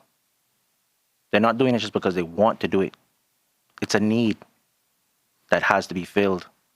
They have kids that need to be fed. Light need to be paid. It's the reality of what we are struggling here in the Cayman Islands. The everyday bills. Insurances need to be paid. And the things that we have right now for the Marine, it's all good, yeah. But like I say, in everything, it can be improved. But it still ain't working too. We should be talking, we should be doing lobster farm, conch, shrimp, excesses, throw it back into the North Zone to replenish what we have. 10 years from now, our kids are not going to know what a lobster is all about. Thank you. Thank you. Thank you. Thank you. Our next question, which will be addressed to Mr. Panton first, is specifically related to Newlands. And the question is, what is your vision for the future development of Newlands? Well, Newlands has typically been a very quiet, very diverse residential area. And Savannah, which is a complement to it, has had a mix of residential and commercial development. From my perspective, I don't see the need to significantly change that. So I think that Newlands, what I'd like to see for Newlands is a significant enhancement of the quality of life aspects. I want to see the parks being put in place, as I mentioned before. I want to see beautification so that people come into an environment where it's beautiful and it's clean and it adds to the value of their properties and they can enjoy the quality of their lives. Obviously, there are issues. Newlands is fairly low-lying. We need to be concerned about sea level rise. We need to build resiliency into the planning that goes in around there. It will have an impact if we don't do that. You know, the Florida Keys, for example, they've found that for every mile of road, it's going to cost them $60 million to raise it. We need to bear these types of issues and these types of experiences in other places in mind when we are dealing with planning for the area. And we need to implement a proper drainage system to make sure that the flooding issues are addressed. As I said before, deep wells are not going to be the solution. Not the only solution, at least. So I see Newlands as a thriving, beautiful residential development where families can enjoy themselves. There's much more interaction. I'd like to see people not just being a bedroom type area where people go to sleep and go to work and go back. You know, there needs to be much more interactions. What's interesting to me is the time I spend out talking to people, they don't know a lot about their neighbors. So we need to change that. But Newlands as a whole needs to be a very beautiful, lovely, primarily residential area with little in the way of commercial development. Thank you. Mr. Carter. Thank you. My vision for Newlands is to see an integrated constituency where the people live together, have the appropriate amenities, facilities, proper roads, facilities, and a proper with toilet facilities, parks, lively, and community. I want to see a Newlands where we become the model constituency for the Cayman Islands. I want to see a Newlands where we can make a big difference in people's lives. A Newlands where we can have a few places where, including bed and breakfast facilities. I would like to see the structure, the big steel structure at the end of the North Zone completed and into a viable business. I would like to see the back of there in Newlands develop with cabanas, so that their elderly could take walks over there, or that the caretakers can take them there to get some fresh air, and for youth to have a place to relax. I want to see the parks in Newlands fester and with young people. I want to see a dynamic community, although it's a residential community. I want it to be one that is integrated and one where people are inclusive regardless of who they are. I want to see a Newlands where people of all races, color, creed can hang out and live together and have fun in the process, while at the same time protecting our children, ensuring their safety, and ensuring that they have proper living, a good quality of life. Thank you. Mr. Gonzalez. Thank you, Mike. The future and development of Newlands. We're going to start with the parks, the bus shelters, the launching ramp. Like I said, the district council. And most important, too, we're going to unify Newlands. Newlands need to be unified. We're segregated. Everyone lives in their bubble. Work and home, and everyone is in their little area. That has to change. I want to see, and I'm praying, unification amongst us all. The rich, the poor, the middle. I want to lay out a plan. It's going to call Help Your Neighbor. And that's to unify us and help one another. I want Newlands to be the star of the Cayman Islands. Newlands, I want to see a substation, a police station up there, a clinic, an ambulance, a fire truck. We all know in emergencies, time is of the essence. We don't have these things. We're the fastest growing area. Everyone's coming up here to live. So I want to fight for these things. Newlands, we want to tackle the flooding. Yes, that's a concern. And it's all about just bringing us together. That's what I want to see, bringing us together and work together and leave no person behind. Thank you. Thank you. Mr. Saku. Thank you. I'll start by addressing, I know we keep mentioning parks, just so that everyone's aware. The parks are actually, most of those parks are private property. They're owned by the developer of a lot of those homes. What I've done recently is actually arranged an agreement where those parks are can be transferred or will be transferred over to government so that they can be properly maintained, and I can actually be justified in spending public funds on those parks because they're private currently. As far as the future of Newlands goes, yes, we need to be cognizant of the fact that we have a looming threat in climate change. So we need whatever development we do, whatever plans we make, we have to take into account what effect that will have on our coastline. And it could be devastating if it's not managed properly. My vision is that Newlands can become an education center for this country. And I've seen through my travels, through my experiences elsewhere, when you put an educational institution in an area, many support services are then able to develop around that. Your population growth is focused kind of on that area. You actually have people coming into the area to live, to take advantage of education. UCCI, and I keep talking about UCCI and ICCI merging together, making up an institution that would actually attract people from overseas. We have the record for excellence in financial services. We should have the record for excellence in education. As far as the makeup of Newlands is growing very fast. Obviously, we need to focus on infrastructure.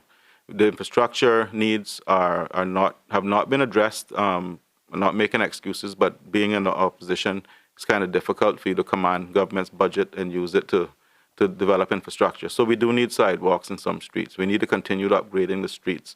I've done quite a few, over 10, 15 streets in the last 4 years. We need to continue making those upgrades and those improvements. Obviously, those things cost money. You have to understand how budgeting works. You have to go and beg for the budget. But, with a proper plan, Newlands can continue to be a great community. Thank you. Mr. Carter, we'll start with you. This is about government performance. How would you rate the past coalition government's overall performance on national issues on a scale of 1 being poor and 10 being excellent? What national issue do you believe the government handled well, and what issue do you believe they handled poorly?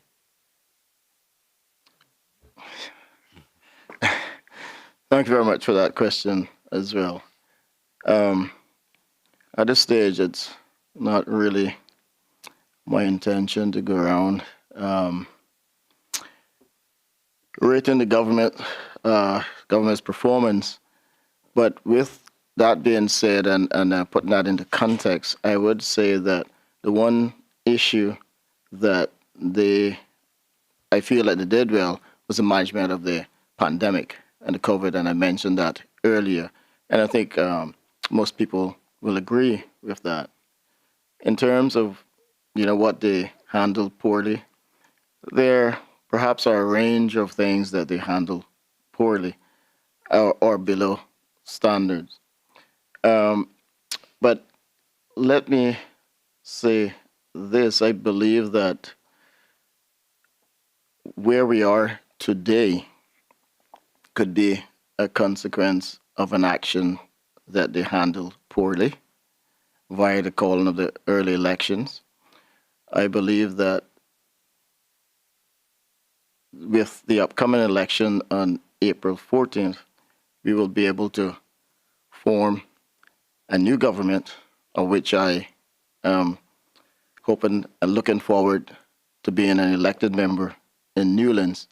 And on the basis of that whatever the poor matters were that the previous government had, the new government for which I will be a part of will be striving to address national issues. We'll be striving to address the issues that affect people in Newlands, and certainly all of the issues that impacts youth and the elderly. We want to be able to deal with the minimum wage, and any new government for which I'm a part of will be looking to fulfill a wider agenda in making the people's lives in these islands much better. Thank you. Mr. Gonzalez? Thank you, John.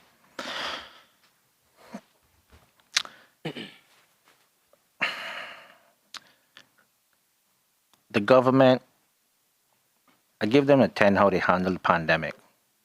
We are where we are by the expertise, the experts guiding them, and they making the decision. The Premier had to pull the trigger. He pulled it. Forever I'll be grateful for that. He did an excellent job. It was a tough decision to be made, but he made it. And the government in a whole. Where they handle things poorly for me is where we at right now. The spending of money, the lack of employment, education, things that they should focus more on to help the Cayman people. They spend money on advertising Stingray City. If you don't know Stingray City by now, you're wasting $1 million there. Sidewalks in South Sound, over $1 million. Smith Barker there, spending money there. Not to mention the port, the amount of money they spent on that. That could have helped with education. That could have helped with employment. That could have helped with so much different things. That could have, So for me, they didn't focus on the things that needed to be focused on. And that's it all boils back down to education opportunity for our Caymanian people. They were looking at the big picture and forgetting the small people. Us, who's pushing the train. So, like I said, I could only rate them good and where they have us here now. 10 on that. Everything else, they dropped the ball, and our people are feeling that. Thank you. Thank you. Mr. Saku? Thank you. Well, I don't think I'm going to get into rating the government performance overall. I think that is a job for the voters in a few weeks. But, you know, if I was to single out one issue where I think the government did a really good job, and obviously I think everybody will agree, this getting us through the pandemic and the continued efforts. But you have to look back too at some of the financial aspects of it. We have the reserves, we have the resources to get us through. So, you know, you can't say that they did a poor job in managing the country's finances. And you have to be fair. We are where we are because of strong financial management. An area where I thought that, and if I had to pick one, it would have been the port, where the government didn't handle that national issue very well. Clearly, we had a situation where we had an attempt to initiate a referendum by a people's group, for people's initiated referendum. And I don't think it should have come to that. I think that, you know, prior to us getting to that point where people were getting very annoyed with the government for trying to move ahead with the port, my call would have been to have a government-initiated referendum immediately on an issue that serious. So I think if I had to criticize, I would say the handling of the port was definitely a disappointment for me. But it all works out in the end, and I've learned in 8 years of politics that things do work out in the end. So, you know, we're not moving forward with the port. I think a lot of people will be happy with that. And we can now focus on rebuilding our tourism product the way it should be. I don't think that we should go for mass tourism at all. I think our focus has to be on limiting the numbers, making the experience better on shore, converting cruise passengers to stay over, focusing more on stay over. That's where we get most of our earnings. So, you know, the port situation started off bad and ended up good in a way. Thank you. Mr. Panton? I think similarly, you know, I would have to rate the government's performance in relation to the pandemic issues as excellent. I particularly, you know, would say that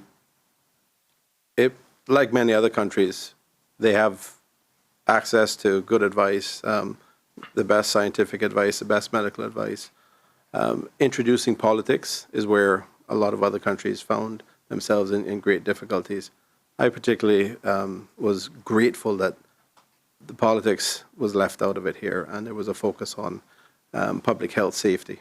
You know, I think the work of the government of 2013 to 2017, which I was a part of, put the government, this current government, in a very strong position.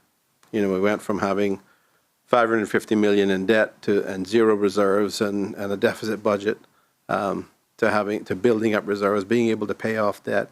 As I said before, getting down to a 5.2% debt to GDP with over $400 million in reserves currently.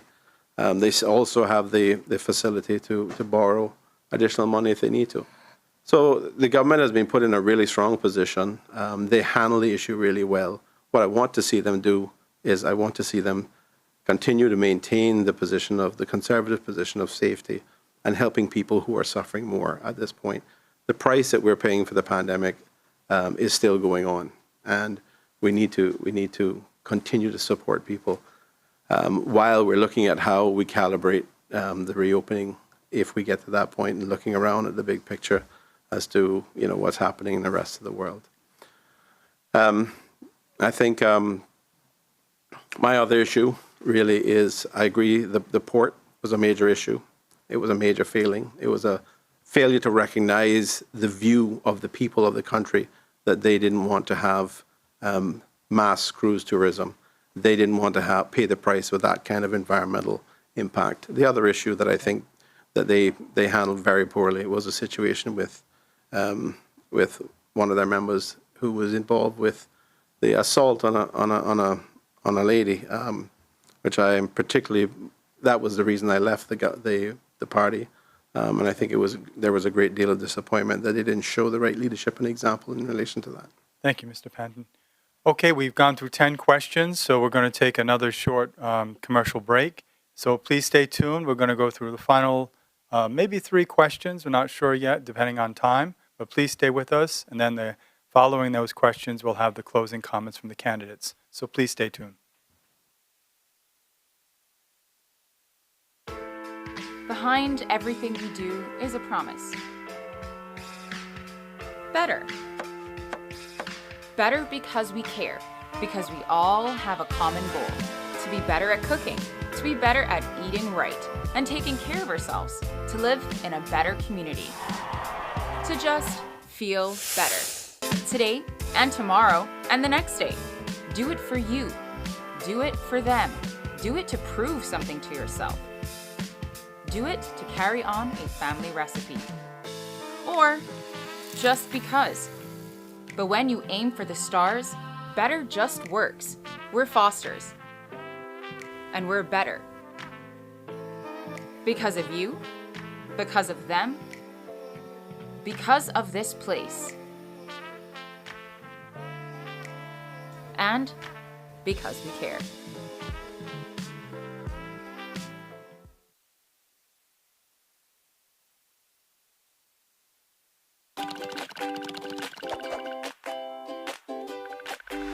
Here in the Cayman Islands, the private sector is the prosperity engine that drives the country forward.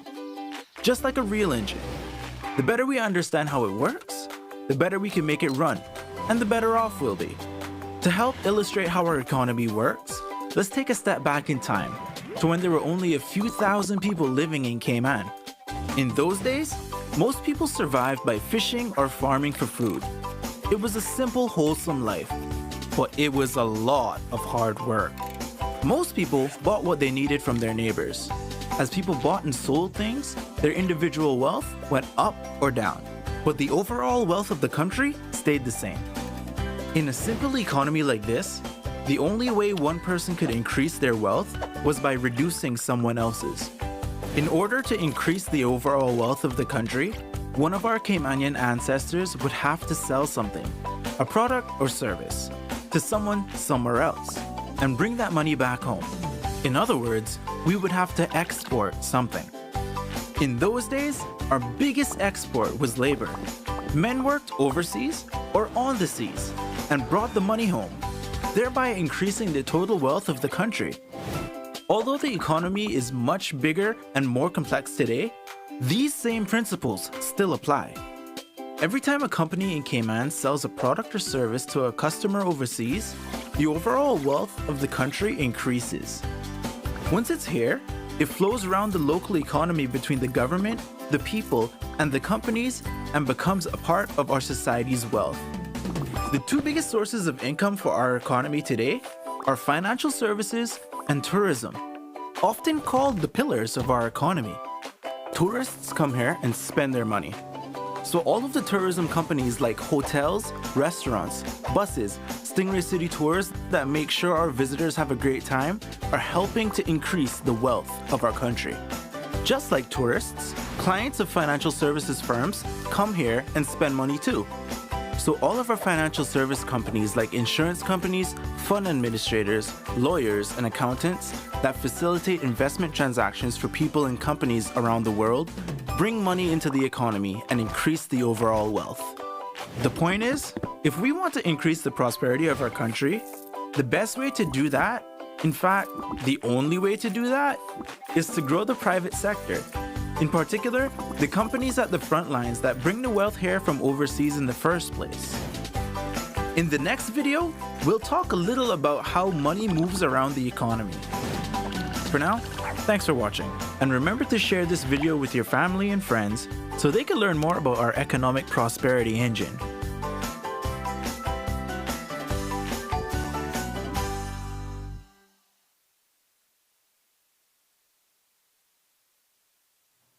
Welcome back to the Chamber of Commerce Candidates Forum for Newlands. We'll probably have time for 2 more questions and then the closing comments from the different candidates. So I'll turn it back over to President Mike for the next question. Thank you, Will. This question I'll address to Mr. Gonzalez to start. It's in connection with schools and their ratings. Several schools in Cayman, both public and private, have shown consistently poor results in school inspection reports over the years. Do you think a school should ever be put on probation or even closed for poor performance? If so, what are those conditions and who should make that determination?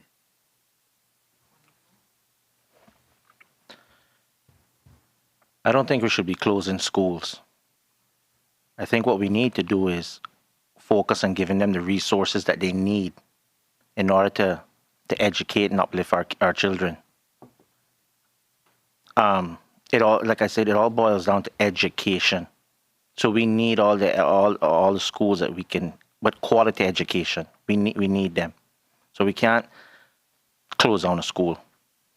What we need to do as a government, as a people, is give them everything that they need. Whatever it is that they need, the resources and the tools, give it to them.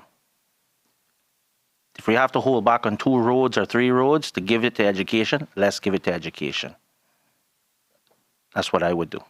Thank you. Thank you. Mr. Saku. Thank you. No, I don't advocate for shutting down schools, especially when a lot of the systemic problems are not the school's fault. We have good teachers. We have dedicated teachers, but we keep losing them. Why? They get frustrated with the system. I think we need to really focus on eliminating a lot of the red tape that is in bureaucracy that is involved in our education system. We need to ensure that teachers have the resources that they need, but we also need to manage our budgets properly. We spend a lot of money on education in this country. So I don't think that just taking the approach that a school is not performing and shut it down or punish the school is the answer. The answer has to be, let's look at where the bottlenecks are, where the issues are, and fix them. Just using the UK as an example. We are now in the same curriculum as the UK. Their early years education programs prepare their students as they enter the school system for the curriculum. Our early year program doesn't do that yet. We need to upgrade the programs. We need to make them work. We need to look at social and social issues, cultural issues that are connected to education. Right now, especially with the pandemic, what we have, and I'm not saying this is the reason why overall, but we have students who are being raised by grandma and grandpa, mom and dad are working 2 jobs, or single mothers. We have to look at all those cultural things, those social things, and say, well, what is not making education work? We blame parents and say you don't go to PTA. Some parents should. Some parents are not being responsible. But then you got some parents out there who are hustling, trying to put food on the table. All those social issues we need to look at. I brought a motion asking for a study to be done on the economic and social and cultural reasons why our people are not advancing. It was a social mobility study. That study would have provided us with the underlying reasons why our Caymanians are not advancing as they progress in age. Why are they, you went from one generation to the next, the family's economic situation, social situation doesn't change. We need to know what the underlying root causes of these things are before we can address them. Okay, thank you. Mr. Panton. Well, given that a lot of the schools are full, I don't think it's really an option to close schools, right? Any particular school for poor performance. I agree that we have to work with the schools and try to assess what the problem is. It's unlikely to be a problem purely with teachers. It's unlikely to be a problem purely with resources. It's probably a combination of factors. And we've got to have an education ministry or department that goes in there and assesses exactly what's happening with the school, what are the root causes of the problems, and how do we fix them. I agree that we have to give them additional resources. Government includes in its budget allocations to many of the private schools. Perhaps we have to reassess, having considered what's happening and why it's happening, perhaps we have to reassess where we allocate some of the additional resources. But I don't think as I said, I don't think we have an option in terms of closing them down. I don't know where else they're going to go. We have schools that are being built. We have a school that's expansion of a school, which became an international school. That alone isn't going to make a difference. That's quite expensive. That's not going to be available to many of our people. So we need to take an overarching approach across the public sector as well as the private sector and really try to drill down and understand what's going on, why we have failures, why we have weaknesses, and why, even though there are consistent reviews and the same weaknesses are identified over and over, why those weaknesses are not being addressed.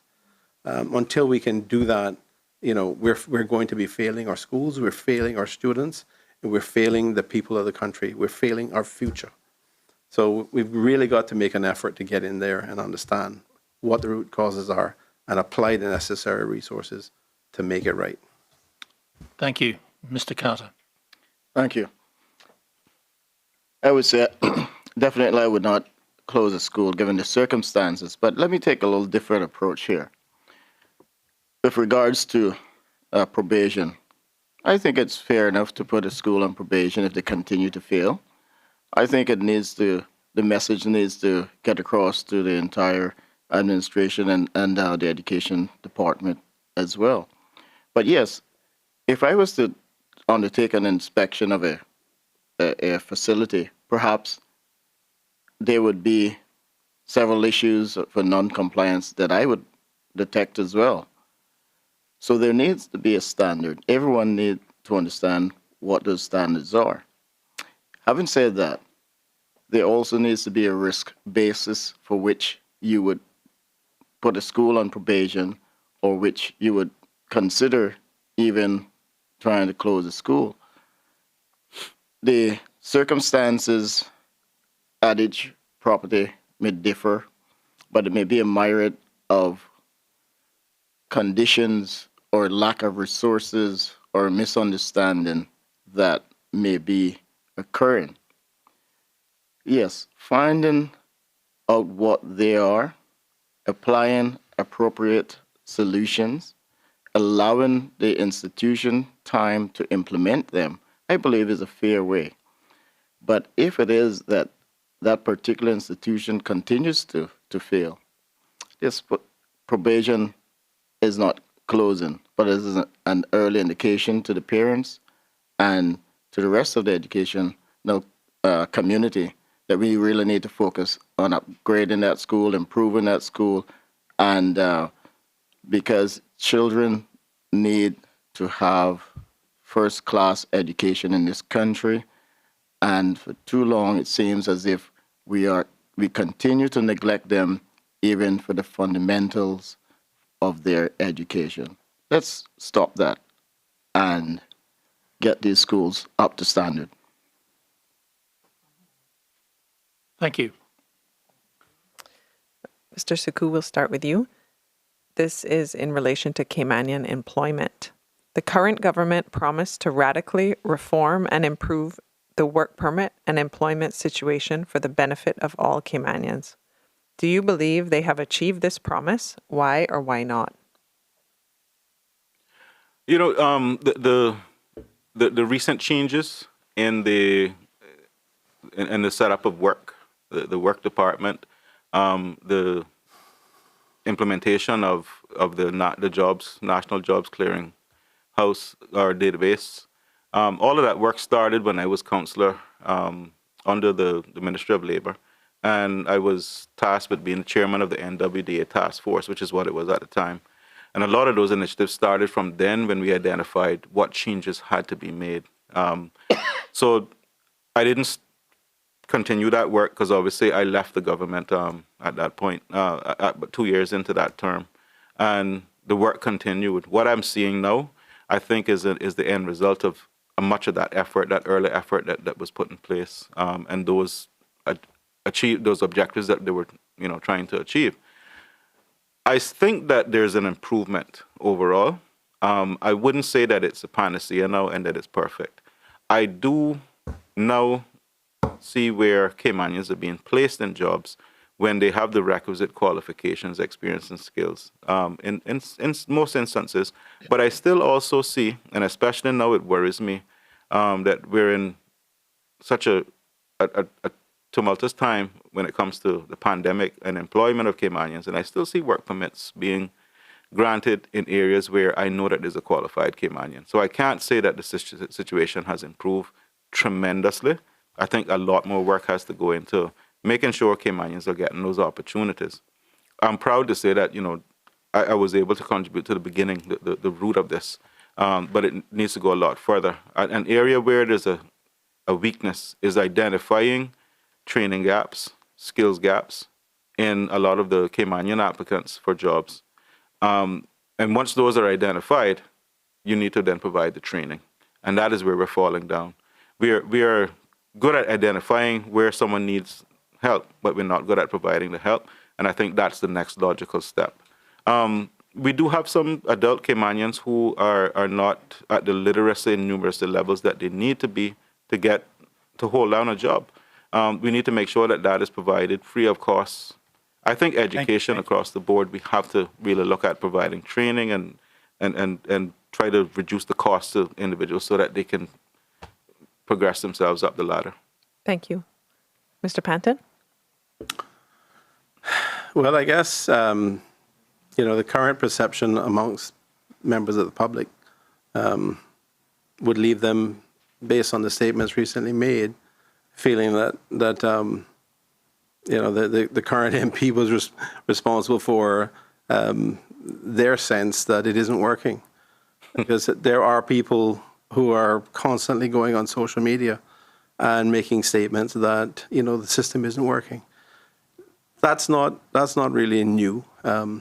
It is unfortunate, but we don't, for some reason, seem to have been able to change the perception that Caymanians are getting a fair shake, and that the employment and the work permit situation has really improved.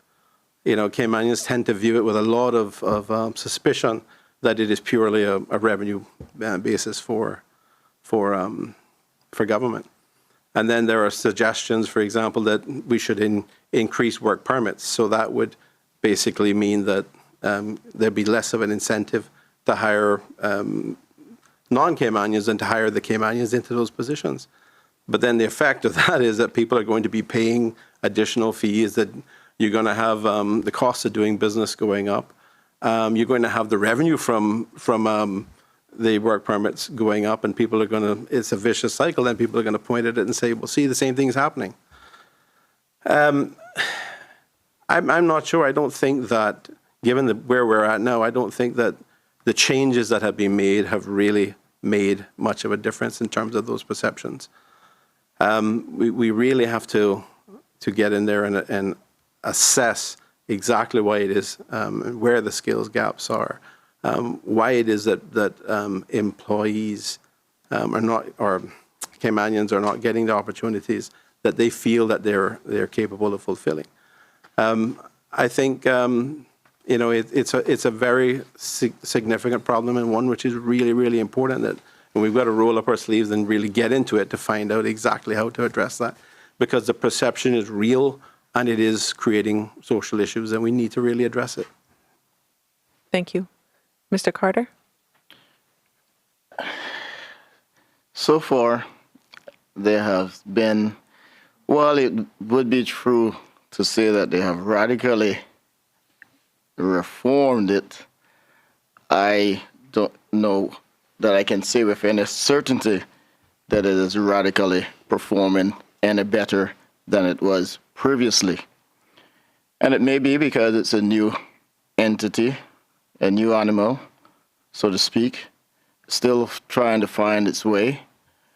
And but there's still many issues with the work permit situation. Many Caymanians are still not being employed, even though they're qualified. Many Caymanians still are not getting their fair shake.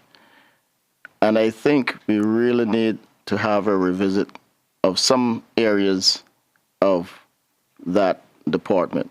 The other thing is the work which is associated with that particular department is what they have set up there in terms of people registering and so forth. That is a nightmare. It is a monster. It is pretty much something that I would get rid of. It doesn't serve the purpose, although I understand the intent of it. It certainly is not the right system at this time. I believe, at least in the interim, that the Caymanians should see all of the positions that are available. Let them decide which ones they wish to apply for, not provide all of this information to the system, and yet they still have to go and do all of the application and look in for the different jobs. Let them see the positions from the beginning, and the ones that they want to apply for, let's do that. Thank you. Mr. Gonzalez? Thank you, John. It ain't working. And we got to ask the question, who's it working for? Because it ain't working for us Caymanians. That's for sure. The work permits are on the rise. Caymanians' employment is on the rise too, unemployed. So it ain't working. It needs to be reformed. Radically reformed. We need to take some radical measures. The Caymanians that are qualified, they need to be given that opportunity to rise to the next level. They're being suppressed. And we all know the work permits is a big money maker for government. They don't want to think out the box. So they ain't going to push. But we need to change that. We got to come up with other measures, making more revenue, another way of a revenue source, and not just work permits, because it's at the cost of us Caymanians not being able to get the education they need, not being able to get the attaining that qualification and the employment. So for me, they've not been doing a good job, and every time we just keep talking about we gotta look into this, we gotta look into that. It's time for action. We got to do action. The reports are there; they just be put on the shelf, and we need to get people who wants to do it, who has the backbone and say, "Listen, this is what we're going to do," and it's for the betterment of our country and our people. That's the bottom line of things. Just get it done for the people. Thank you. I'd like to thank the candidates. We've gone through 12 questions, so 3 rounds of questions. So thank you very much for addressing the various subjects that we did in these questions that was presented to us by our public survey. So right now we're going to take a short break, and when we come back, we're going to have the closing comments from each of the candidates. So please stay tuned.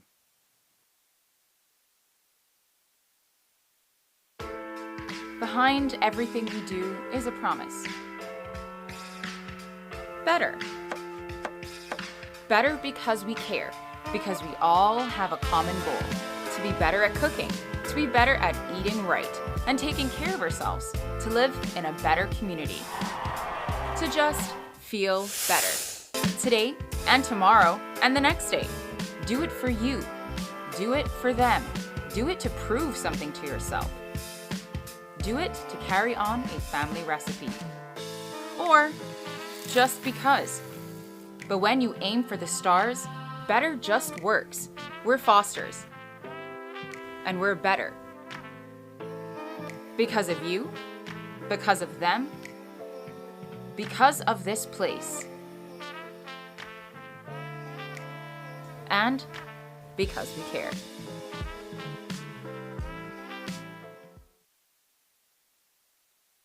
Welcome back to the Chamber of Commerce Candidates Forum for Newlands.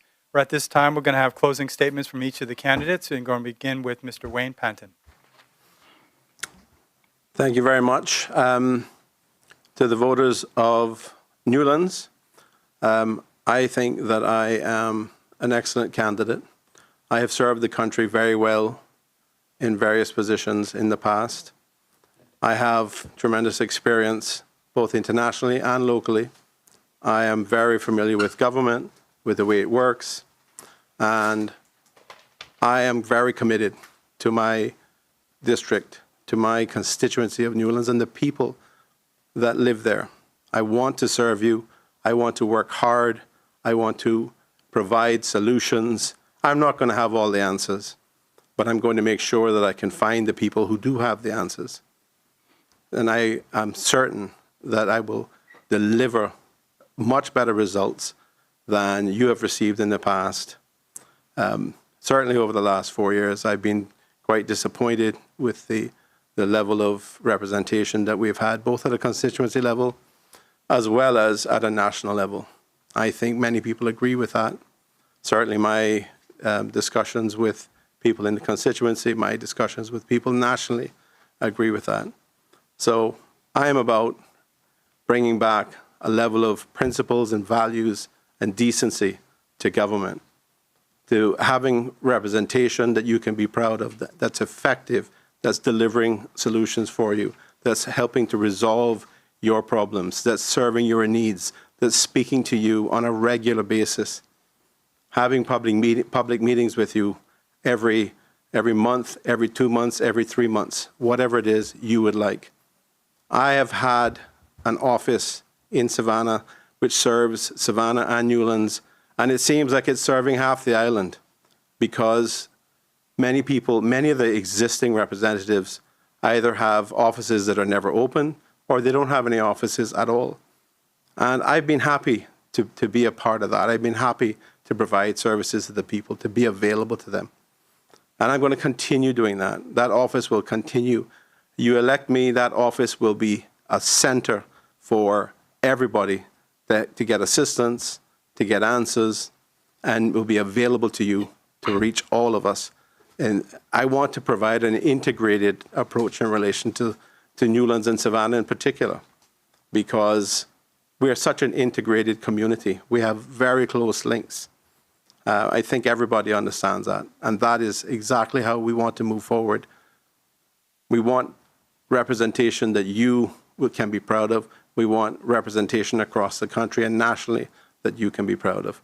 I don't think you had that, and I think that's what myself and my colleagues offer, particularly with our Community Creates Country theme, because I think having the best communities is going to have an impact on having a very strong country. That's our approach. That's what we promise to you. That's what I'm promising to you as your candidate for Newlands. And I think I'm the best candidate with the best experience, with the best track record, with the best reputation for delivering. Thank you.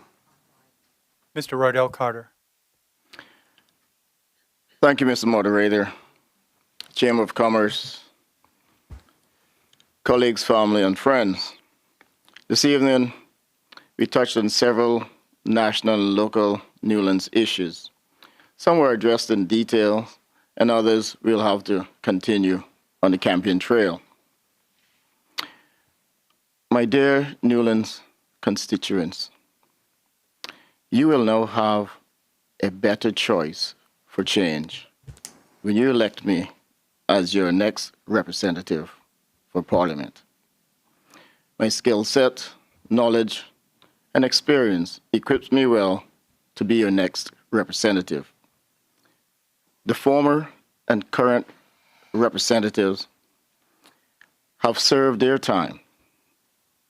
We have witnessed their failings, their failed promises, when they had an ample chance, an opportunity to deliver on these promises when they formed part of the government. It appeared as if they forgot the needs and well-being of their constituents. Newlands, but guess what? We see them around again, sometimes after 4 years, seeking your votes. But you, the constituents of Newlands, deserves better, and you ought to have better. If you elect me, I will be available, ready, and willing to work for you and with all of you, regardless of who you are, where you come from, what you look like, or whatever your challenges are. I will work with youth, elderly, and with all constituents in Newlands. I will not forget you and your families. I will immediately get to work on your behalf, tackling the issues, bringing about solutions so that we can find ways to improve yours and your family's quality of living. Together, we can make Newlands the model community in the Cayman Islands. I say that it is time that our representatives stop the flip-flop, skip, jump, and hop. It is time that we put a stop to that, Newlands. Let us make the bold move. Let us make the big change, a significant change. The better choice. Vote for me, Roydell Carter, #1. Thank you. Mr. Royal Gonzalez. Thank you. I want to thank my colleagues for being here. I want to thank the Chamber for hosting this. I want to thank my supporters, my family, friends, and I want to send a big thank you for my wife. She's my rock. She's my supporter. Newlands, I've been going house to house. I've been laying out my plan. These are issues that didn't just pop up yesterday. These are issues that year after year. You know my plan. You know how we want to execute it together. We're going to do it as a community. We're not going to rely heavily on government. We're going to unify the community, and we're going to do it. Newlands is going to do it. We are going to be the star of the Cayman Islands. On April 14th, you have a choice. If you are happy with the way things are, and you can see a future, everything's going good, leave it the way it is. If you ain't happy and you want change, make that change.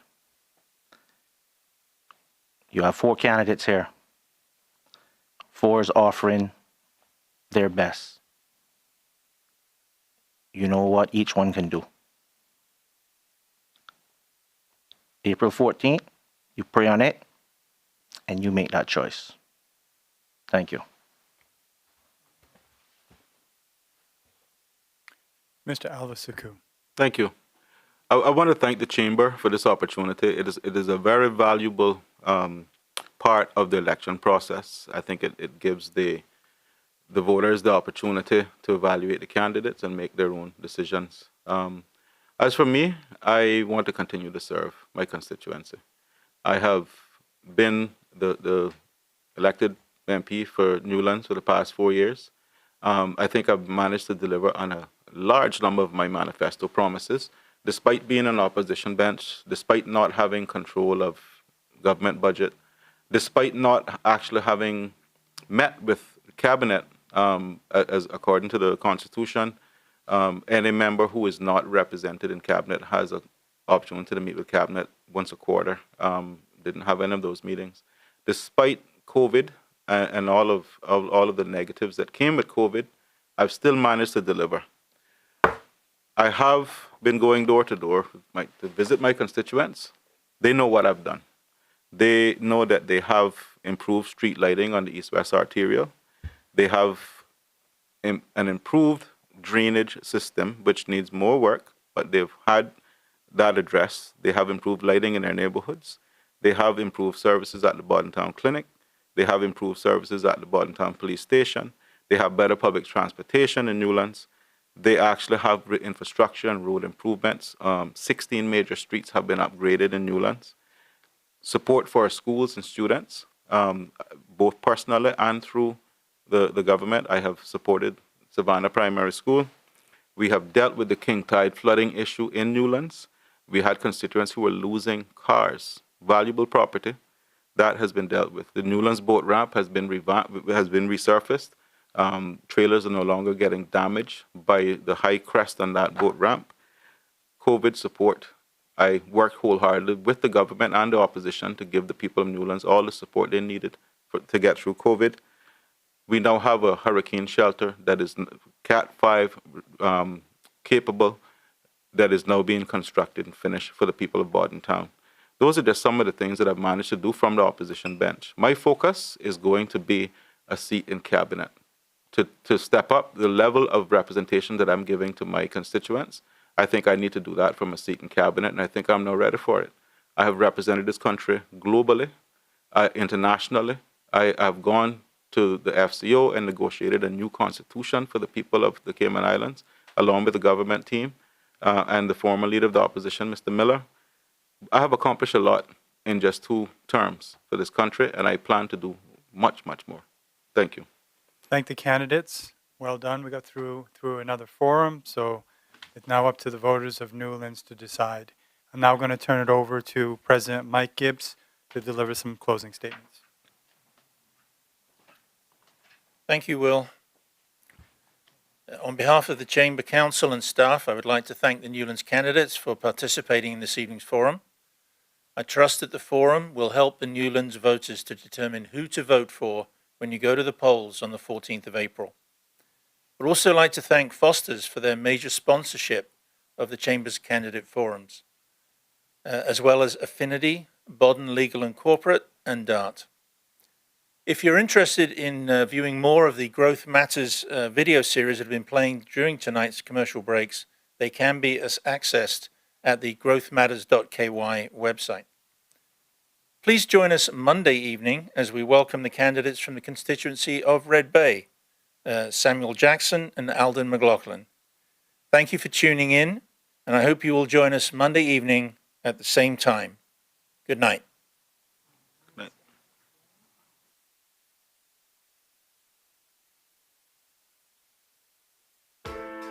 Behind everything we do is a promise. Better. Better because we care, because we all have a common goal: to be better at cooking, to be better at eating right, and taking care of ourselves, to live in a better community, to just feel better. Today and tomorrow and the next day. Do it for you. Do it for them. Do it to prove something to yourself. Do it to carry on a family recipe. Or just because. But when you aim for the stars, better just works. We're Fosters. And we're better. Because of you, because of them, because of this place. And because we care.